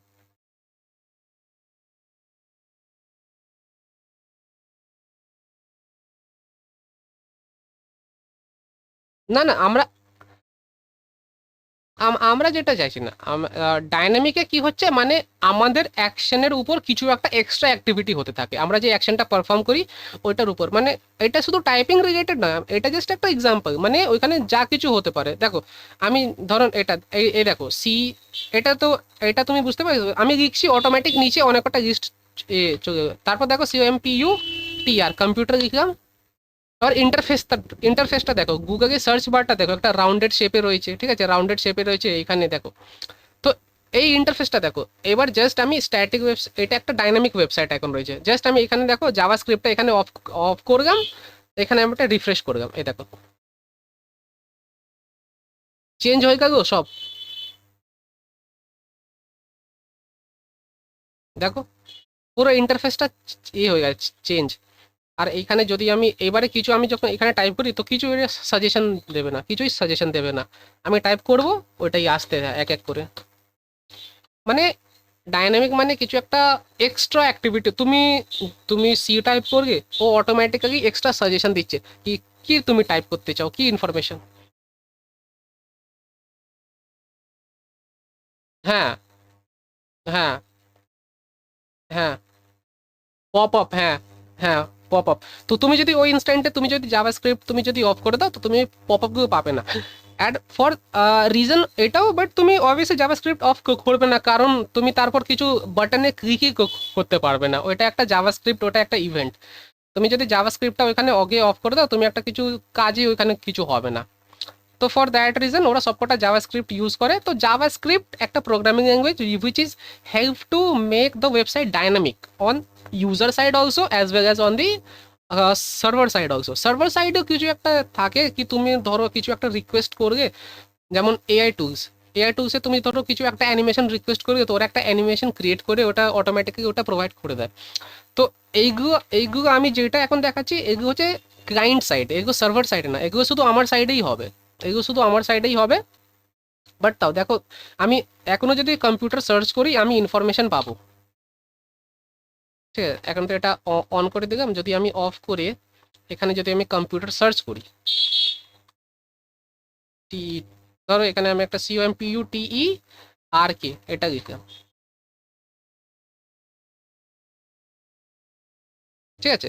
তো তাও দেখো COMPUTERK এই দেখো showing results for computer search instead east for computer. তো অটোমেটিক্যালি ও যে কারেকশনটা আছে জাস্ট বিকজ এটা একটা সার্ভার সাইড রেসপন্স, ও এই জিনিসটাকে ঠিক করে দিয়েছে। বাট যে ইন্টারফেসটা যেগুলো আমরা যখন গুগলে সার্চ বার এইগুলো এইগুলো দেখবে একটু প্রপার, এখন ভিজিবিলিটিটা একটু প্রপার থাকে, এইগুলোকে এ ঠিক করতে পারিনি। কেন কি এইগুলো হচ্ছে আমার সাইডের মানে ক্লায়েন্ট সাইডের, দেখো সার্ভার সাইডে ও কিন্তু ঠিক কাজ করেছে, ও কম্পিউটার এই স্পেলিংটা আমার ভুল ছিল, বাট ওটা ওটা কারেক্ট করে ও কারেক্ট স্পেলিং রিলেটেড আমাকে সার্চ এখানে প্রোভাইড করছে। বাট ক্লায়েন্ট সাইডে যে এখানে যে ভিউটা যে ইউজার ইন্টারফেসটা ওইটাকে ও চেঞ্জ করতে পারেনি, কেন কি ওটা ক্লায়েন্ট সাইডে, অ্যান্ড ক্লায়েন্ট সাইডে আমি জাভাস্ক্রিপ্টটা অফ এখানে অফ আছে। তো ক্লায়েন্ট সাইডে ও কিছু ঠিক করতে পায়নি, বাট সার্ভার সাইডে ও ঠিক কাজ করেছে। তো দুদিকেই কাজ হয়, বাট জাভা স্ক্রিপ্টে ক্লায়েন্ট সাইডেও কাজ হয়, যদি আমি জাভা স্ক্রিপ্টটা অফ করে দিই দেন ক্লায়েন্ট সাইডের কাজগুলো হবে না, মানে আমার সাইডের কাজগুলো হবে না, বাট সার্ভার সাইডের কাজগুলো ওটা ঠিক হবে, তুমি যাই সার্চ করো। তো ওয়েবসাইটটাকে এইভাবেই তৈরি করা হয় যে যদি ক্লায়েন্ট যদি অফ করে দেয় বাট সার্ভার সাইডে কিছু অফ করতে না পারবে। ফর দ্যাট রিজন দেখো এখানে আমার কাছে কোনো এক্সট্রা অপশনও নেই, শুধু আমার কাছে ক্রোমে কি আছে, শুধু জাভাস্ক্রিপ্ট অফ করা। ঠিক আছে, এইবারে ক্লিয়ার হলো জিনিসটা। তো এইখানেও দেখো আমি যদি এটা कंप्यूटर के আবার আমি सर्च मारी then showing results for computer. तो ये काम वो ठीक ही कर रहा है, सर्वर साइड पे उसको पता चला कि जो यूज़र है उसको वो एक्चुअली में कंप्यूटर सर्च कर रहा है, तो मुझे कंप्यूटर रिलेटेड ही दे रहा है, भले मैं यहाँ से जावास्क्रिप्ट ऑफ रखूँ या ऑन रखूँ। तो सर्वर साइड में जो काम है डायनामिक काम, वो डायनामिक काम हो रहा है सर्वर साइड में, बट क्लाइंट साइड में मैं जैसे ऑफ कर देता हूँ तो क्लाइंट साइड में वो डायनामिक वाला काम नहीं होता है, क्योंकि मैंने यहाँ पे अपना जावास्क्रिप्ट मैंने इनेबल नहीं किया हुआ है। तो ऑब्वियसली वो जावास्क्रिप्ट जो कोड है वो एग्जीक्यूट नहीं कर पा रहा है, फॉर दैट रीजन इंटरफेस यहाँ पे जो लुक है वो चेंज हो जा रहा है, बट सर्वर साइड से कुछ चेंज नहीं हो रहा है। ठीक है, समझ में आया।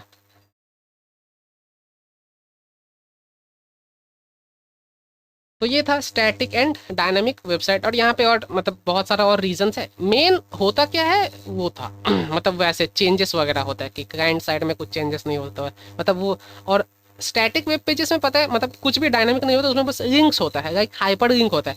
एक लिंक पे क्लिक किए दूसरा पेज पे गए, दूसरा पे क्लिक किए थर्ड पे गए, थर्ड से अगर थर्ड पे क्लिक किए तो तुम फर्स्ट पे भी जा सकते हो, सेकंड पे भी जा सकते हो। जितना सारा लिंक्स होगा तुम उतना सारा न्यू पेजेस पे जा सकते हो, बस स्टैटिक वेबसाइट में यही है, वहाँ पे कुछ एक्टिविटी नहीं होता किसी भी पेमेंट वगैरह। बट जबकि डायनामिक वेबसाइट में होता है, तुम अगर पेमेंट गेटवे पे करोगे तो तुम्हारा जो बैंक जो है जो तुमने बैंक सेलेक्ट किया है वो उसका पेमेंट गेटवे पे रिडायरेक्ट हो जाता है। तो ये सब डायनामिक वेबसाइट्स में होता है।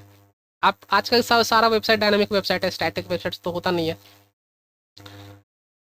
अब टाइप्स ऑफ नेटवर्क है, तो टाइप्स ऑफ नेटवर्क में, नेटवर्क तो हमें पता है क्या होता है, network is a interconnection of more than two two devices, two electronic devices. ठीक है, जो नेटवर्क एक्सेसिबल है, network is setup by connecting two और more computer and other supporting hardware devices through communication channel is called computer network. तो obviously यहाँ पे दो से ज़्यादा डिवाइसेस है which can communicate among themselves and either through wire या wireless की वहाँ पे कनेक्शन है, उसको हम नेटवर्क बोलते हैं। तो नेटवर्क दो, मिनिमम दो होना चाहिए, मैक्सिमम जितना चाहिए हो सकता है। इंटरनेट जैसे एक नेटवर्क है तो मैक्सिमम तो हो ही रहा है अभी, मिनिमम दो होना चाहिए। ठीक है, तो यहाँ पे कुछ टाइप्स होता है, लैन, मैन, वैन। अब ठीक, तो वाइड एरिया नेटवर्क का एग्जांपल तो इंटरनेट हो गया। लैन का एग्जांपल हो, लैन का एग्जांपल हो गया कि local area network, like cyber cafe में। ठीक है, साइबर कैफे में क्या होता है, एक सेंटर कंप्यूटर होता है और बाकी और 6-7 कंप्यूटर होता है और उसी से सारा कनेक्टेड होता है। ठीक, तो वो लोकल एरिया नेटवर्क हो गया। मेट्रोपॉलिटन एरिया नेटवर्क हो गया कि मतलब जो रेलवे का जो वाईफाई है, रेलवे का जो वाईफाई है, या एयरपोर्ट पे जो मतलब रेलवे का वाईफाई है, या कुछ ऐसा वाईफाई है जहाँ पे मतलब एक मेट्रोपॉलिटन एरिया में एक over the area free network provide किया जा रहा है। इसका माइक ऑन है क्या?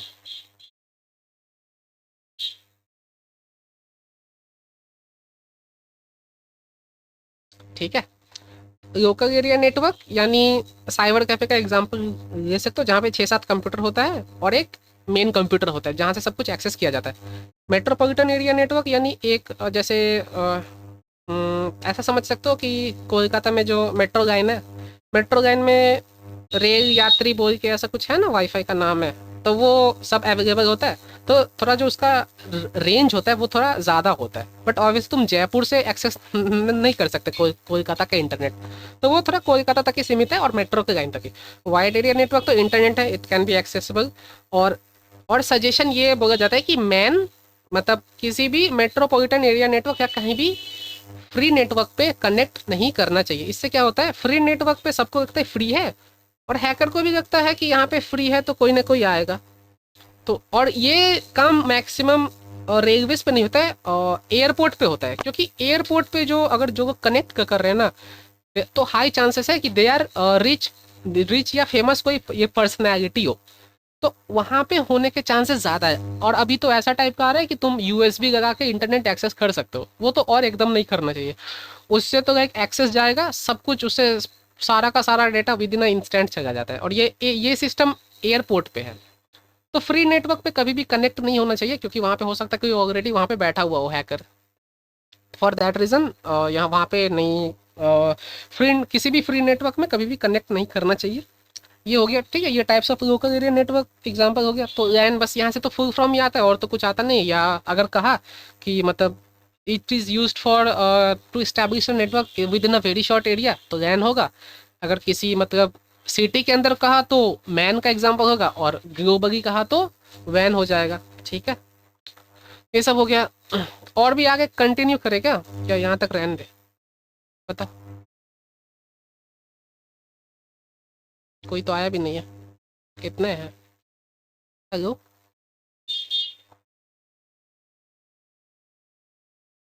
हेलो।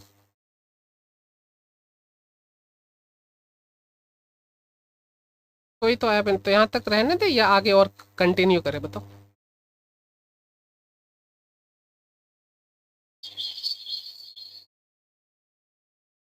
हाँ, ठीक।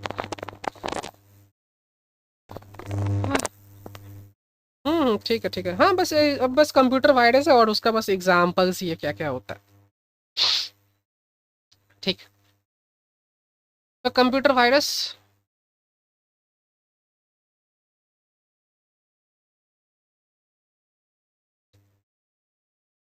तो कंप्यूटर वायरस क्या होता है, तो virus is a unwanted program software हम्म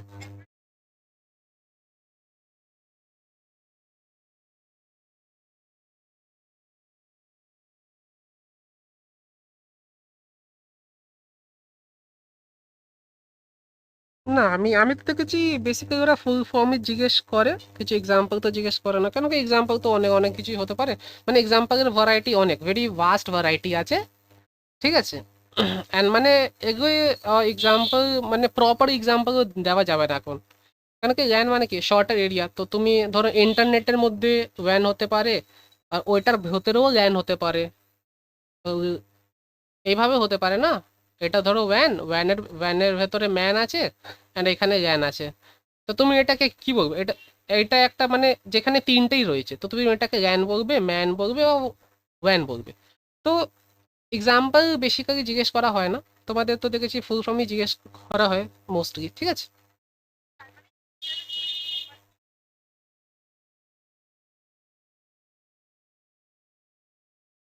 হুম।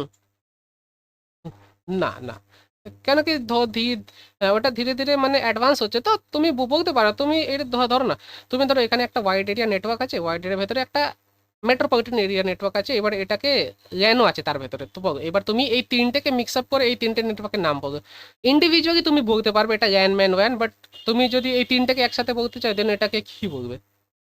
ठीक है। तो different scenarios, it is based on scenario, ये पर्सपेक्टिव कि मैंने क्वेश्चन क्या है, उस हिसाब से यहाँ पे आंसर मतलब दिया जा सकता है। तो मतलब ऐसे जेनरिक जेनरिक तुम नहीं बोल सकते ये यही होगा। ठीक है। हाँ हाँ।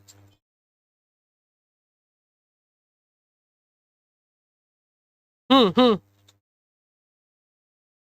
হ্যাঁ হ্যাঁ, ওটা ছোট হবে অবভিয়াসলি, ওয়ানের থেকে ছোট হবে। ঠিক আছে। এটা জিনিসটা এটাই, এইটার এরিয়া সব থেকে কম, এইটার এরিয়া ল্যানের থেকে বেশি, অ্যান্ড ওয়ানের এরিয়া অবভিয়াসলি সব থেকে বেশি, কেন কি internet is a example of one. তো ইন্টারনেট যে নেটওয়ার্কটা ওটা হচ্ছে ওয়াইড এরিয়া নেটওয়ার্কের একটা এক্সাম্পল। তো তুমি ভাবতে পারছো কি ওয়ানের এরিয়াটা কতটা, এটা থ্রু আউট দ্য গ্লোব রয়েছে। তো তুমি ভেবে নাও এটা ওয়ানটা কতটা বড় হতে পারে। ঠিক। হ্যাঁ, শুধু মানে বেসিক কনসেপ্ট এটা কি লোকাল এরিয়া নেটওয়ার্ক ছোট, মেট্রোপলিটন এরিয়া ল্যানের থেকে বড়, and wide area network LAN আর ম্যান দুটো থেকেই বড়, এটা হচ্ছে ব্যাস। এটা ছাড়া তোমাকে যা জিজ্ঞেস করবে, যদি তোমাকে ঘুরিয়ে ফিরে কিছু জিজ্ঞেস করে, দেন ওটাকে ওটাকে তোমাকে আগে ইন্টারপ্রেট করতে, তোমাকে বুঝতে হবে মানে জিজ্ঞেসটা মানে কোশ্চেনটা কি, দেন তারপরে তুমি প্রপার অ্যান্সারটা দিতে পারবে।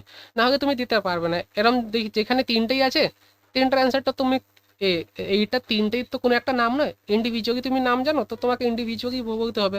কালেক্টিভলি তুমি তিনটার একসাথে নাম বলতে পারবে না যেখানে তিনটেই প্রেজেন্ট রয়েছে। ठीक है। हाँ, वैन का एग्जाम्पल बोल तो रहे थे, मतलब इंटरनेट इंटरनेट ये क्वेश्चन आ सकता है कि internet internet example of.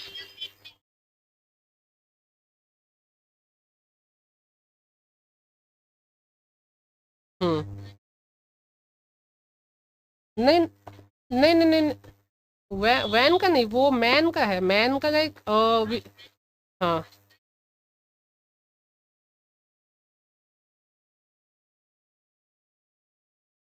Internet ही है एग्जाम्पल। इंटरनेट वैन का ही एक एग्जाम्पल है। इंटरनेट वाइड एरिया नेटवर्क है। जो इंटरनेट भी एक। हाँ।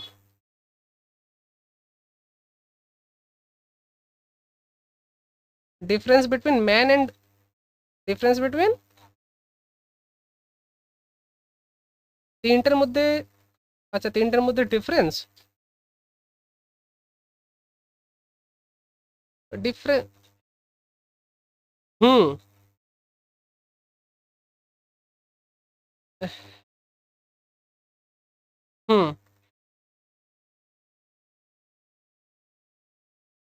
হুম হুম হুম হুম। হ্যাঁ হ্যাঁ হ্যাঁ হ্যাঁ। হুম হুম হুম হুম হুম হুম হুম হুম হুম হুম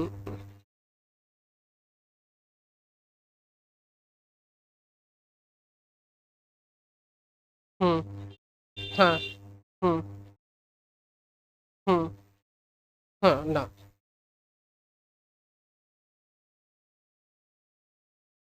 হুম। হ্যাঁ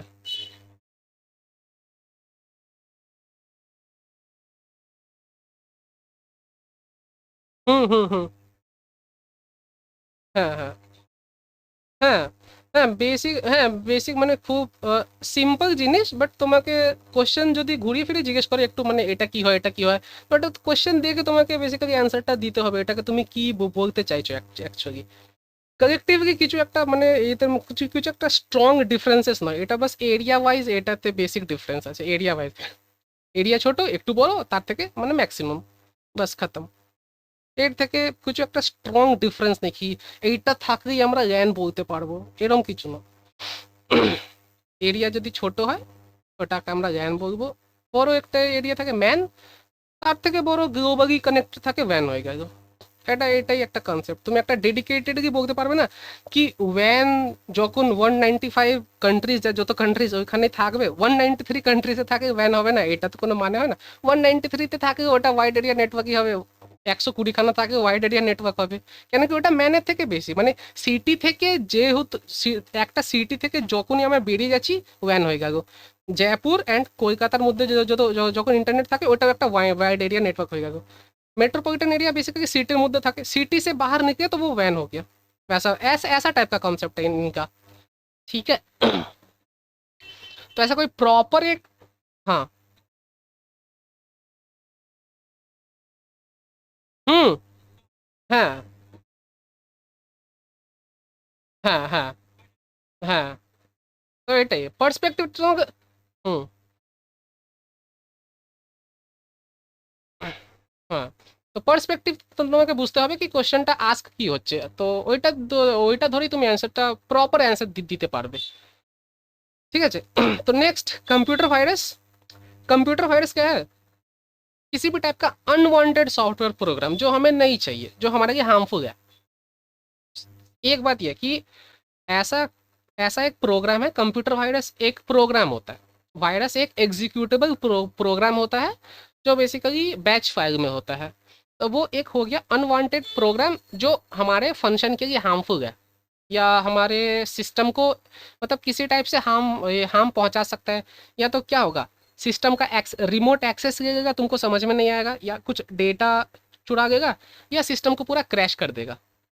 मतलब बहुत सारा वैसा, मतलब बहुत सारा ऑप्शन है, डिपेंड करता है कि हैकर एक्चुअली में चाहता क्या है। तो वो किसी ना किसी टाइप से इन्फेक्ट करने का ट्राई करेगा, एंड उसके बाद वो किसी ना किसी टाइप से एक्सेस ले लेगा। तो ये होता है computer virus. They spread through contaminated file, data and insecure network. And इसका जो फैलने का टाइप है वो बहुत सारा है। स्पैम मैसेज हो गया, ऐसा वल्नरेबल वेबसाइट हो गया, ठीक है। मतलब तुमको एक लिंक आया, वो तुमको बोल रहा है कि ऐसा ऐसा करो तुमको कुछ पैसा मिलेगा, या और उस टाइम में मतलब तुमको नीड है, तुम्हारा उस टाइम में दिमाग चल नहीं रहा है, तो ऐसा ऐसा कुछ करने से तुमको वो एक दूसरा वेबसाइट पे रीडायरेक्ट कर देता है। एंड ये मोस्टली पता है कहाँ पे होता है, जहाँ पे कुछ ऐसा हैवी सॉफ्टवेयर होता है जो बहुत महंगा सॉफ्टवेयर, और वो बोलता है ये सॉफ्टवेयर तुम फ्री में ले लो, फ्री में तुम डाउनलोड कर सकते हो, तुम ऐसे ऐसे ये चीज़ करना, तो इंस्टॉल हो जाएगा और प्रॉपर चलने लगेगा। इससे पता है इससे क्या होता है, मतलब उसमें कुछ छुपाया हुआ होता है, कुछ इन्फॉर्मेशन छुपाया हुआ होता है। सेम इमेजेस में भी होता है। अगर तुम इमेजेस अगर गूगल से तुम अगर कोई इमेजेस डाउनलोड करोगे ना, तो अगर तुम उस पे ओपन विथ नोटपैड करोगे ना, तो वो टेक्स्ट फॉर्म में तुमको दिखेगा, मतलब कुछ दिखेगा, समझ में नहीं आएगा, बट वो टेक्स्ट फॉर्म में दिखेगा। तो इमेजेस के पीछे भी कुछ हो सकता है, लाइक इमेजेस के पीछे भी कुछ ऐसा वल्नरेबल प्रोग्राम हो सकता है कि मैं अगर कोई भी इमेज ओपन करूँ, तो देखो यहाँ पे अगर मैं आ गया। हाँ, तो अगर मेरे पास इमेज है, ठीक है, तो ये एक इमेज है। इसका मैं अगर ओपन विथ क्रोम करूँ, ओपन विथ, हाँ, नोटपैड, पेंट, नोटपैड नहीं है मेरे में। चलो WPS ऑफिस कर लेते हैं, तो डॉक्यूमेंट वेबसाइट के साथ ओपन करते हैं। ठीक है, तो देखो ऐसा कुछ ओपन हो रहा है। तो ओपन होता है, अब मैं चाहूँ ना तो यहाँ पे मैं कुछ कोड्स वगैरह यहाँ पे मैं लिख सकता हूँ, इसमें कोई दिक्कत नहीं। तो देखो मैं यहाँ पे इसमें कुछ भी लिख के इसको सेव कर सकता हूँ, एंड ऑब्वियसली ये यहाँ पे सेव नहीं, ये PNG फॉर्मेट में सेव होगा। ठीक है, मैं यहाँ पे कुछ भी इन्फॉर्मेशन लिख सकता हूँ।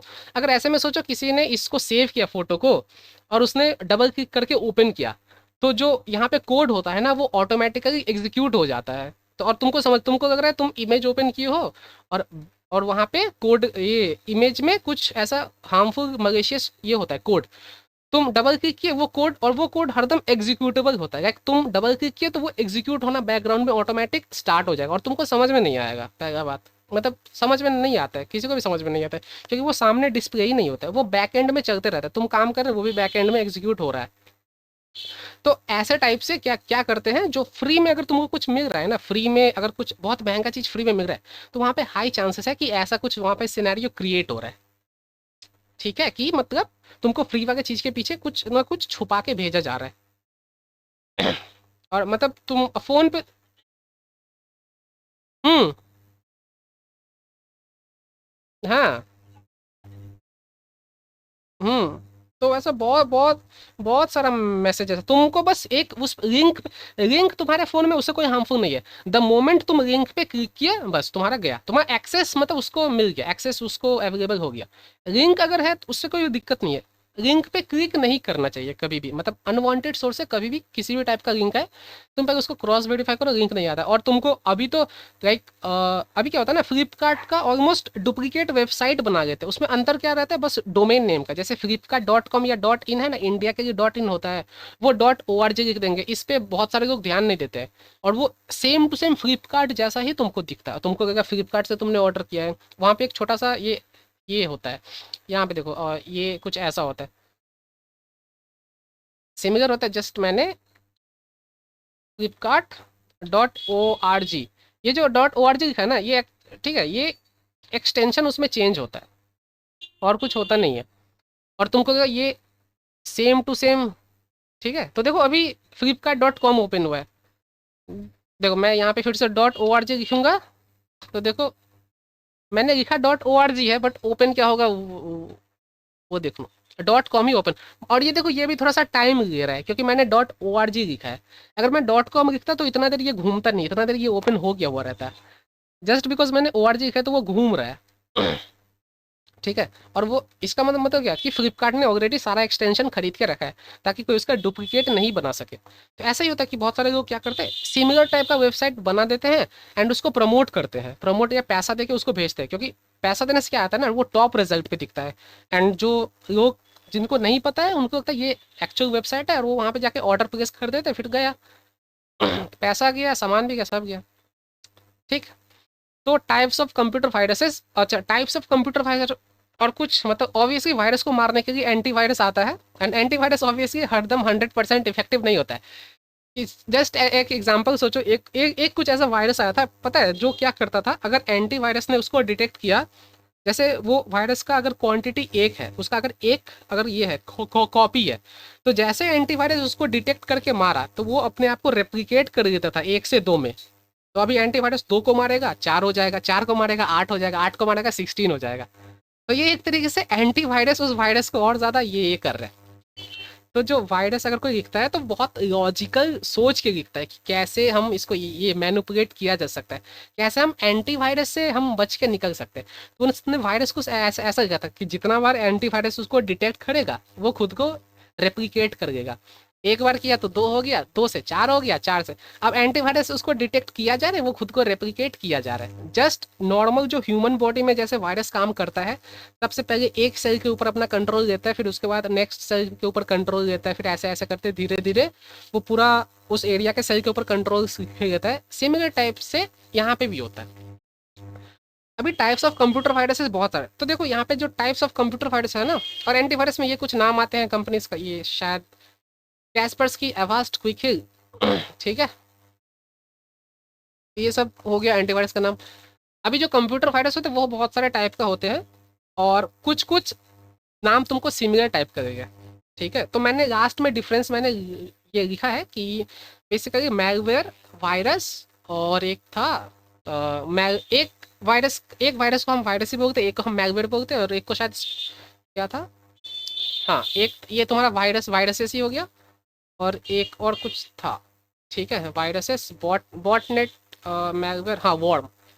तो मैलवेयर, वॉर्म और वायरस, ये तीनों बहुत कॉमन जैसा टर्म दिखता है। मैंने लास्ट पेज में डिफरेंस मैंने लिखा हुआ कि तीनों में अंतर, थोड़ा बहुत फंक्शनैलिटी का अंतर होता है, बट वायरस का काम सबका, वायरस वायरस तो वायरस ही है आफ्टर ऑल, तो वायरस का काम एक ही जैसा होता है, बट लास्ट में मैंने डिफरेंस लिखा हुआ है कि थोड़ा बहुत उसमें डिफरेंस होता है, तो वो मैंने लिखा है लास्ट पेज में। ठीक है। तो malware is a malicious software intentionally design to cause damage. ठीक है, तो देखो यहाँ पे इसका मेन मेन क्या है, ये इंटेंशनली डिजाइंड होता है। ठीक है, जानबूझ के डिजाइन करा गया होता है टू डैमेज अ कंप्यूटर और सर्वर और क्लाइंट और computer network. A wide variety of malware exists including computer virus, worm, trojan horses, ransom, spyware, adware। तो इन सब को malware एक टाइप का वायरस है, और ये सब जितना टाइप है ये सब भी एक टाइप से malware को, ये सारा जो सारा टाइप है ये एक टाइप से malware ही है। इन सबको हम malware कहेंगे। malware का मेन काम है इंटेंशनली डिजाइन किया जाता है इसको टू ठीक है, टू इफेक्ट या cause damage to anything, computer server client computer network कुछ भी हो। तो cyber criminal have increasingly turn, anonymous एक हैकिंग ग्रुप है, उसका नाम तो सुना होगा, सुना है एनोनिमस, वो हैकर का एक ग्रुप है, उसका नाम ही एनोनिमस। ठीक, cyber criminal have increase turn to fileless malware as an effective. तो देखो यहाँ पे एक है कि फाइललेस है, कि मतलब फाइल है ही नहीं, फाइल है ही नहीं, जैसे कुछ कोड कुछ होता है ना, फाइल जैसे नोटपैड में कुछ तुमने लिखा तब एग्जीक्यूट किया तो वो वायरस हुआ, तो उसका कुछ एक होता है ना, एक लॉग तुम क्रिएट कर रहे हो ना कि मैंने ये लिखा तब जाके क्रिएट हुआ, तो फाइल जैसे मतलब कुछ फाइल है ही नहीं। Effective alternative from attack making it all the more difficult for traditional antivirus. Antivirus क्या करता है, फाइल ढूंढता है, जो हार्मफुल जगह से फाइल डाउनलोड हुआ है वो उसको स्कैन करके डिलीट करता है।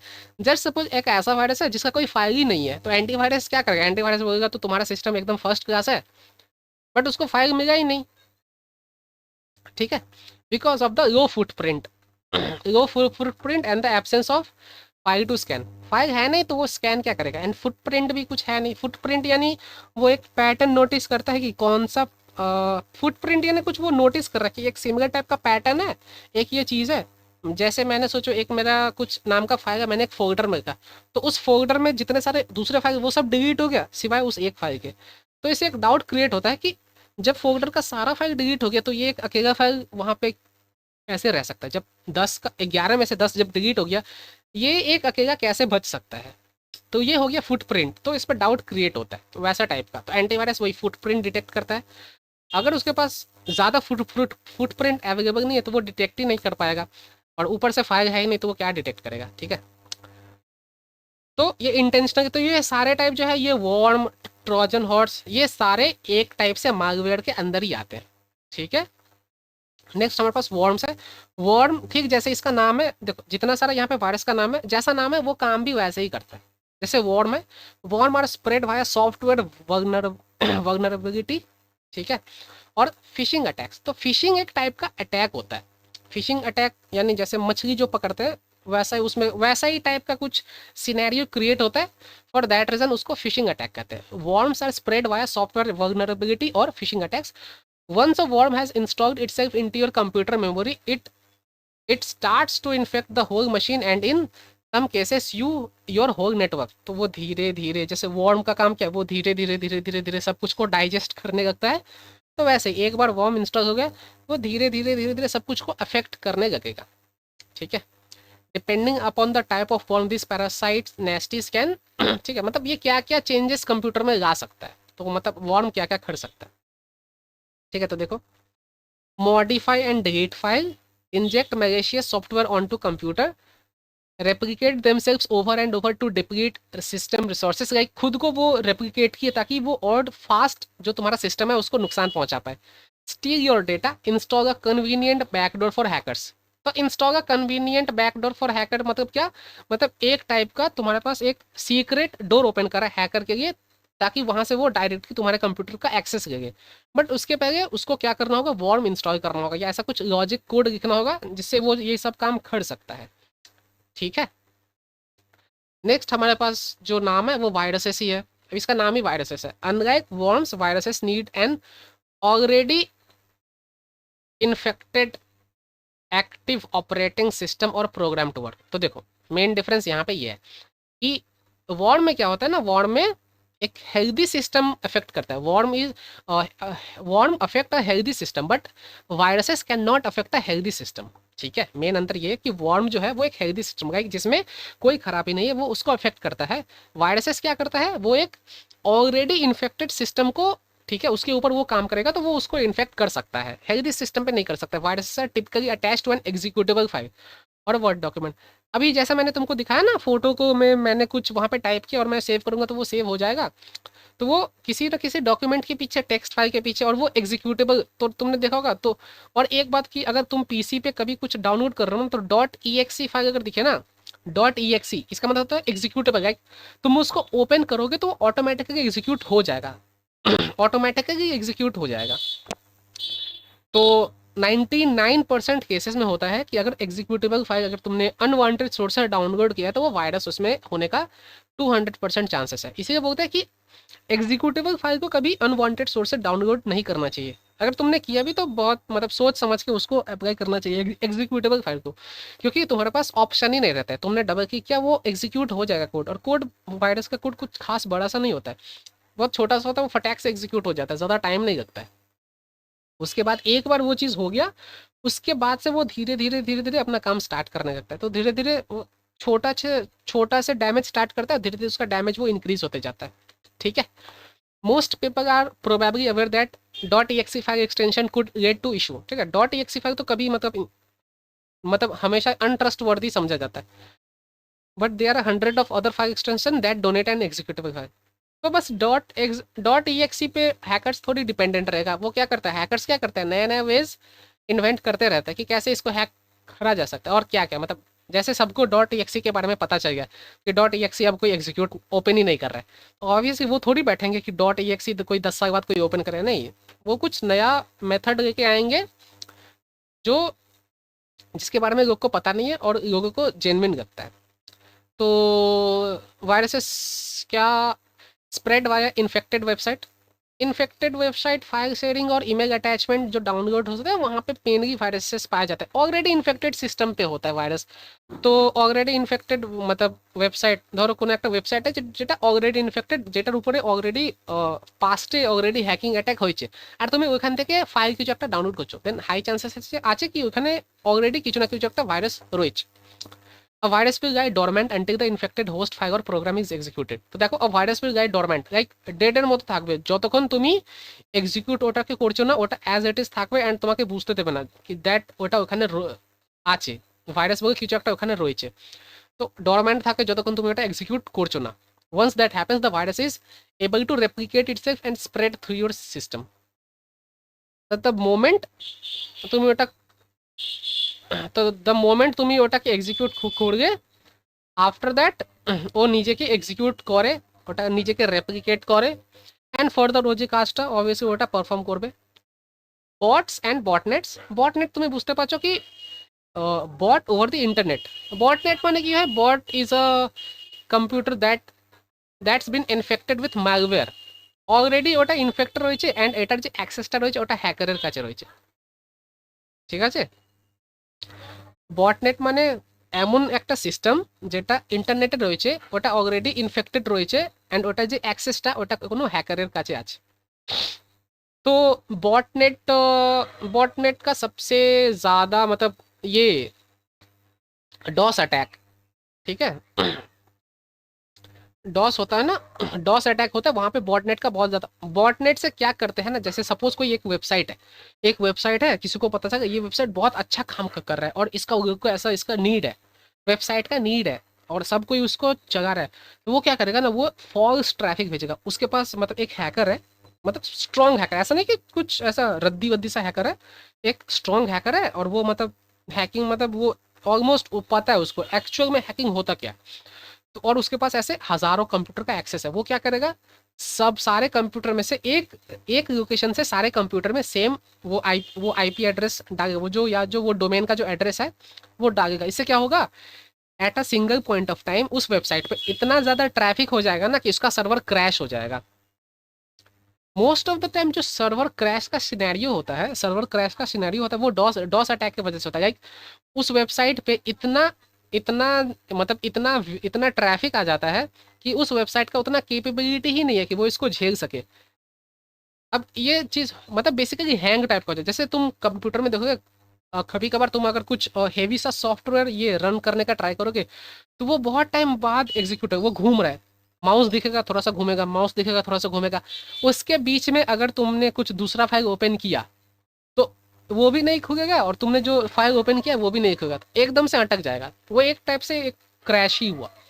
तो ऐसा ही टाइप का क्रैश सर्वर पे होता है कि सर्वर पे सोचो 25,000 का उसका ट्रैफिक का कैपेसिटी है, अब उस पर 30,000 लोग आ गए सेम टाइम पे, तो वो उसको सह ही नहीं पाएगा। वो क्या करेगा, गिव अप कर देगा, उसे संभाल ही नहीं पाएगा, गिव अप कर देगा।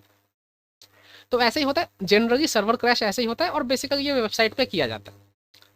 तो the bot can then be use to launch more attacks और to become a part of collection of bots. ठीक है, botnet are popular with hacker show off the more bots you collect the mightier hacker you are. हाँ obviously, the मतलब जितना सारा botnet, मतलब ये एक टाइप का शो ऑफ है among the hackers. Hacker community में बॉटनेट की एक शो ऑफ है कि जितने सारे तुमने कंप्यूटर एक्वायर किया तुम उतने ज़्यादा स्ट्रांग हो या तुम उतने ज़्यादा अच्छे हैकर हो। And cyber criminal spreading ransomware. Botnet can include millions of devices as they spread undetected. Botnet पे ऐसा नहीं है कि तुमको पता चलेगा कि तुम, बॉटनेट हरदम अनडिटेक्टेड होता है, तुमको समझ में नहीं आएगा कि तुम हैक हुए हो। ठीक है, तो बॉटनेट का एग्जांपल ये है कि ट्रैफिक को फ्लड करना at the same point of time.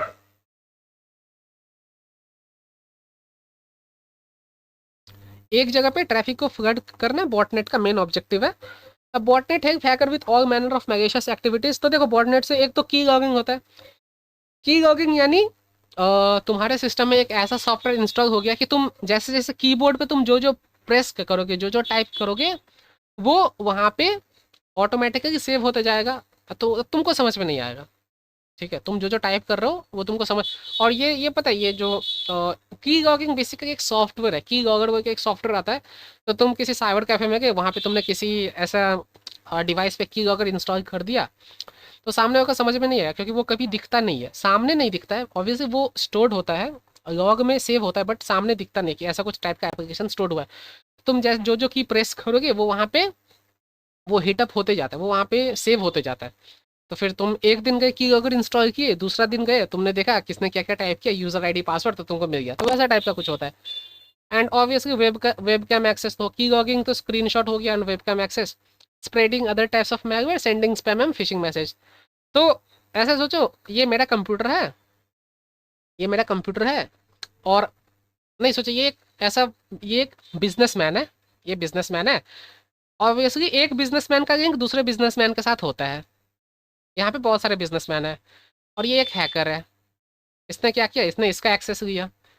अगर जैसे ही इसको इसका एक्सेस मिल गया, तो ये क्या करेगा, ये इन सबको एक मेल भेजेगा, ये एक सबको मेल भेजेगा इसके थ्रू, ताकि इन तीनों को लगे ये जो मेल जो आया है वो जेन्युइन है। बट इस हैकर ने ऑलरेडी इसका एक्सेस ले रखा है, बट इसको नहीं पता है। और ये क्या करेगा, इसका एक्सेस के थ्रू इन तीनों को मेल भेजेगा, इनको लगेगा जेन्युइन है, ओपन करेगा तो उसके बाद इनको इसका भी एक्सेस मिल जाएगा। और ये सेम चीज़ रिपीट होता है। अब इनके कांटेक्ट में भी कुछ होंगे, सेम ये उनके साथ करेगा इनके कांटेक्ट में, तो ऐसे करके करके ये चेन ऐसा चलता जाता है। ऐसा कुछ टाइप का काम होता है। ठीक है, तो मतलब बॉटनेट में बेसिकली यही काम होता है। इससे धीरे धीरे क्या होता है, बहुत सारे डिवाइस धीरे धीरे इन्फेक्टेड होने लगते हैं। नेक्स्ट हमारे पास ट्रोजन हॉर्स है। ट्रोजन हॉर्स का स्टोरी जो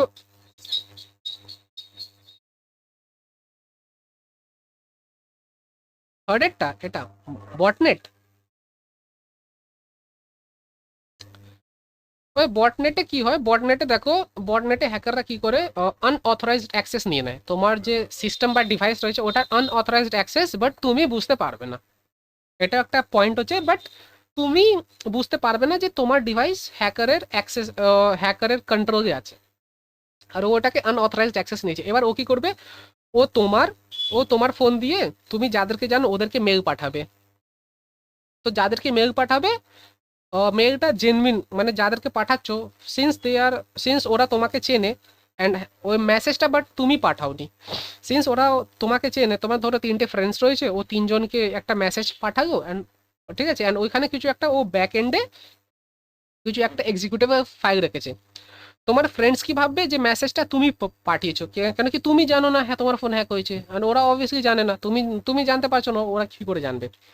তো ওরা কি ভাববে যে তুমি ওদেরকে কিছু একটা ইম্পর্টেন্ট মেল পাঠিয়েছো, ওরা ওটাকে ওপেন করবে, ওপেন করার সঙ্গে সঙ্গে কি হবে, ফাইলটা এক্সিকিউট হয়ে যাবে, এন্ড ওই যে তোমার তিনটে ফ্রেন্ড, ওদের অ্যাক্সেসটাও হ্যাকারের কাছে চলে যাবে। তো দেখো তোমার অ্যাক্সেসটা পেগো, তোমার থেকে তোমার তিনটে বন্ধুর অ্যাক্সেসটা পেগো। এবার ওদের ওদের তিনজনের যে কন্ট্যাক্টে, ওদের তিনজনের কিছু কন্ট্যাক্ট থাকবে, তো ওদেরকে ওরা সেম ওয়েতে ওদেরকে মেল পাঠাবে।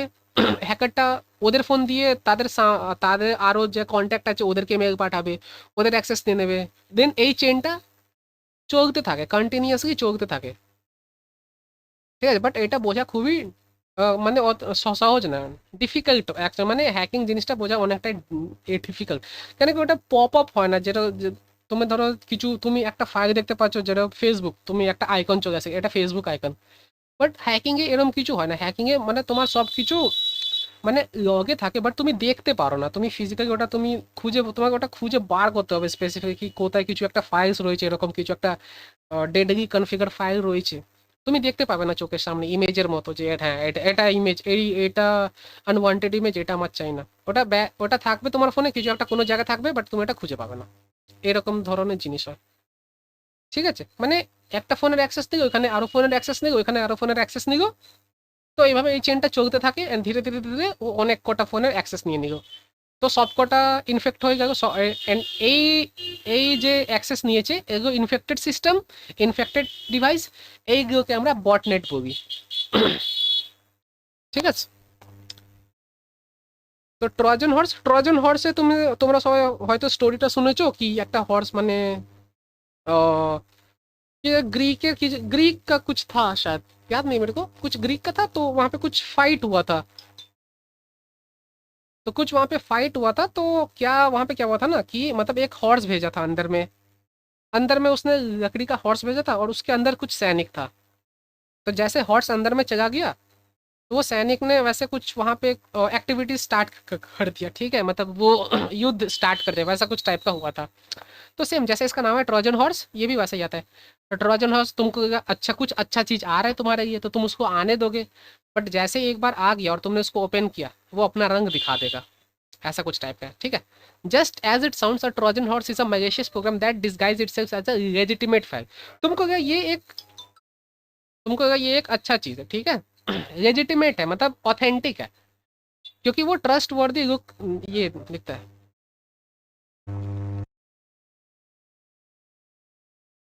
ठीक है, तो वो एक दिखेगा ट्रस्ट वर्दी है।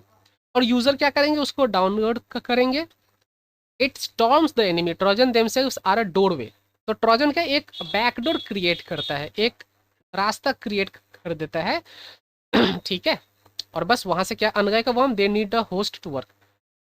ठीक है, और इनको एक होस्ट चाहिए वर्क करने के लिए, एक सिस्टम चाहिए वर्क वगैरह करने के लिए। क्योंकि ट्रोजन तुम ऐसे खाली जगह पर ट्रोजन इंस्टॉल कर दोगे तब तो कोई काम का नहीं ना होगा।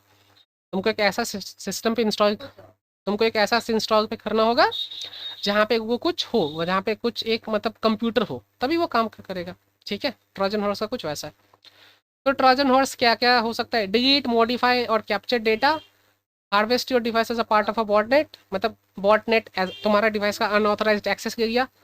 Spy on your device. ठीक है, स्पाइंग टाइप का भी कुछ हो जाएगा, और gain access to your network. ठीक।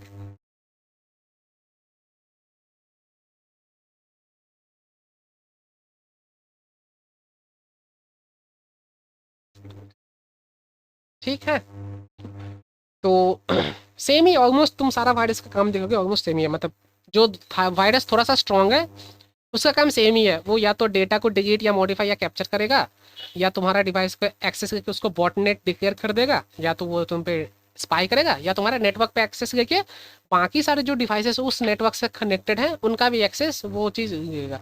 तो ऑलमोस्ट सारे वायरसेस का काम सेम ही है। नेक्स्ट हमारे पास वायरस, मतलब एग्जाम्पल्स আসতে পারে। स्टेटमेंट रीजन टाइप का आ सकता है, स्टेटमेंट रीजन ধরনের অ্যান্সার আসতে পারে। which of the following is odd one out, या which of the following is not an virus, not a type of virus। জানতো না which of the following is not a output device, তো ওরকম আসবে which of the following is not a type of virus, বা আসবে কি which of the following type is a virus। Statement reason आ सकता है, मतलब find the odd one out आ सकता है, which of the type is not आ सकता है। ठीक है, और या तो एक सिंपल आ सकता है कि बेसिकली नेम मतलब कुछ ऐसा component it infect your devices and systems over the internet. तो वहाँ पे 4 एग्जांपल रहे, एक में वायरस रहेगा, एक में कुछ और रहेगा, एक में कुछ और रहेगा। मतलब इतना थ्योरी नहीं आएगा, नेम्स इंपॉर्टेंट है ज़्यादा, तुम लोग के पर्सपेक्टिव से इतना कुछ नहीं आता है, नेम्स इंपॉर्टेंट है। ठीक है। नेम ज़्यादा इंपॉर्टेंट है, एक बार रीडिंग करके तुमको बस समझ के रखना कि होता क्या है, बस एक बार रीडिंग करो और नेम याद रखो, वो ज़्यादा इंपॉर्टेंट है तुम्हारे लिए। और जो जो स्टेटमेंट है कि मतलब वायरस क्या क्या काम करता है, वायरस का काम ऑलमोस्ट सेम ही है पूरा में, देखोगे हर जगह एक ही काम करता है। ठीक है, तो नेम ज़्यादा इंपॉर्टेंट है, और जो स्टेटमेंट है उसका जो फंक्शनैलिटी है, फंक्शनैलिटी वाला स्टेटमेंट है वह इंपॉर्टेंट है। और ऑड वन आउट टाइप का आएगा, नहीं तो स्टेटमेंट रीजन आएगा कि बताओ कि वायरस स्टेटमेंट 1 देगा, स्टेटमेंट 2 देगा, पूछेगा which of the following are true for a case of virus, या 5 स्टेटमेंट दे दिया, बोलो कि मतलब वायरस के केसेस में ये कौन कौन सा स्टेटमेंट वायरसेस के लिए ट्रू है, वैसा टाइप का। ठीक है, मतलब सिंपल क्वेश्चन आएगा जो कि थोड़ा सा थ्योरी बेस्ड होगा, ज़्यादा कुछ इसमें डिटेल नहीं आएगा कि मतलब ऐसा मतलब इसको क्या कहते हैं जहाँ पे अनऑथोराइज्ड एक्सेस ले लेता है, फिर बॉटनेट डिक्लेयर कर देता है, वो स्पेसिफिक उस वायरस का नाम बताओ। तो ऐसा कुछ स्पेसिफिक नहीं पूछेगा, पूरा वायरस से ही पूछेगा, मतलब ओवरऑल पूछेगा, स्पेसिफिक नहीं पूछेगा। ठीक। रैंसमवेयर क्या होता है, तो रैंसमवेयर डिनाइज और restrict access to your own file. Ransomware simply kidnapping होता है। ठीक है, तुम्हारे कंप्यूटर का किसी ने किडनैप कर लिया ऑनलाइन में, ऑनलाइन किडनैपिंग, ऑब्वियस घर में आके किडनैप नहीं करेगा, तो ऑनलाइन किसी ने तुम्हारे कंप्यूटर पे किडनैप कर लिया, वो तुमको सिंपल बात है एक्सेस करने नहीं देगा, तुम कुछ भी नहीं कर सकते हो, सीधा बात है, तुम उसको पैसा दो और तुम एक्सेस करो। और ये रैंसम अटैक बड़े कंपनीज पे होता है, क्योंकि पैसा वही देंगे ना, हम मेरे पे अटैक करेगा, हम थोड़ी उसको पैसा देंगे। और पैसा जो पेमेंट होता है, पेमेंट का मोड होता है क्रिप्टो करेंसी होता है। क्रिप्टो करेंसी क्यों होता है, क्योंकि ये ब्लॉकचेन टेक्नोलॉजी का यूज करता है और ये पीयर टू पीयर नेटवर्क पे चलता है। इससे होता क्या है ना कि किसको हम क्रिप्टो करेंसी भेज रहे हैं वो पता नहीं चलता, कहाँ जा रहा है वो भी पता नहीं चलता, कहाँ पे इस्तेमाल हो रहा है वो भी पता नहीं चलता, मतलब कुछ मतलब फ्लो नहीं रहता। जैसे मैं अगर अपना बैंक में जाऊँ, अगर मैं किसी बैंक में जाऊँ, वहाँ पे मैंने पेमेंट दिया, तो मेरे को उसके पास डिटेल है कि इस इंसान से पेमेंट दिया है, फिर उसने यूपीआई से इसको ट्रांसफ़र किया, उसने उसको ट्रांसफ़र किया है। तो देखो, तो एक मैप क्रिएट हो रहा है कि पैसा कहाँ पे ट्रैवल हो रहा है। क्रिप्टो करेंसी में ऐसा नहीं होता है। फॉर दैट रीज़न गवर्नमेंट ने क्रिप्टो करेंसी को मतलब एक ऑथेंटिक ये ऑथेंटिक करेंसी डिक्लेयर नहीं किया है। रीज़न यही है कि क्रिप्टो करेंसी में तुम ट्रैक नहीं कर सकते, उस पर कोई सेंट्रल, जैसे आरबीआई मॉनिटर करता है ना बाकी सारा बैंक को, क्रिप्टो करेंसी में वैसा कुछ नहीं है, कोई एक सेंट्रल सिस्टम नहीं है जो सब किसी पे नजर रखता है। क्रिप्टो करेंसी में तुम कुछ भी करो, इसीलिए जो डार्क वेब पे कुछ पेमेंट होता है तो वो क्रिप्टो करेंसी में होता है, तो किसी को समझ में नहीं आता कौन गन खरीद रहा है, कौन ड्रग्स खरीद रहा है, सब ऑथेंटिक लगता है। वहाँ पे कुछ है ही नहीं डेटा वहाँ पे ट्रैक करने के लिए, तो ट्रैक होगा क्या। तो क्रिप्टो करेंसी को इसीलिए मतलब अच्छा नहीं माना जाता, क्योंकि उस पर सेंट्रल पार्ट नहीं है, और मतलब इससे कुछ भी मतलब जितना अनऑथेंटिक काम है सब क्रिप्टो करेंसी से होता है।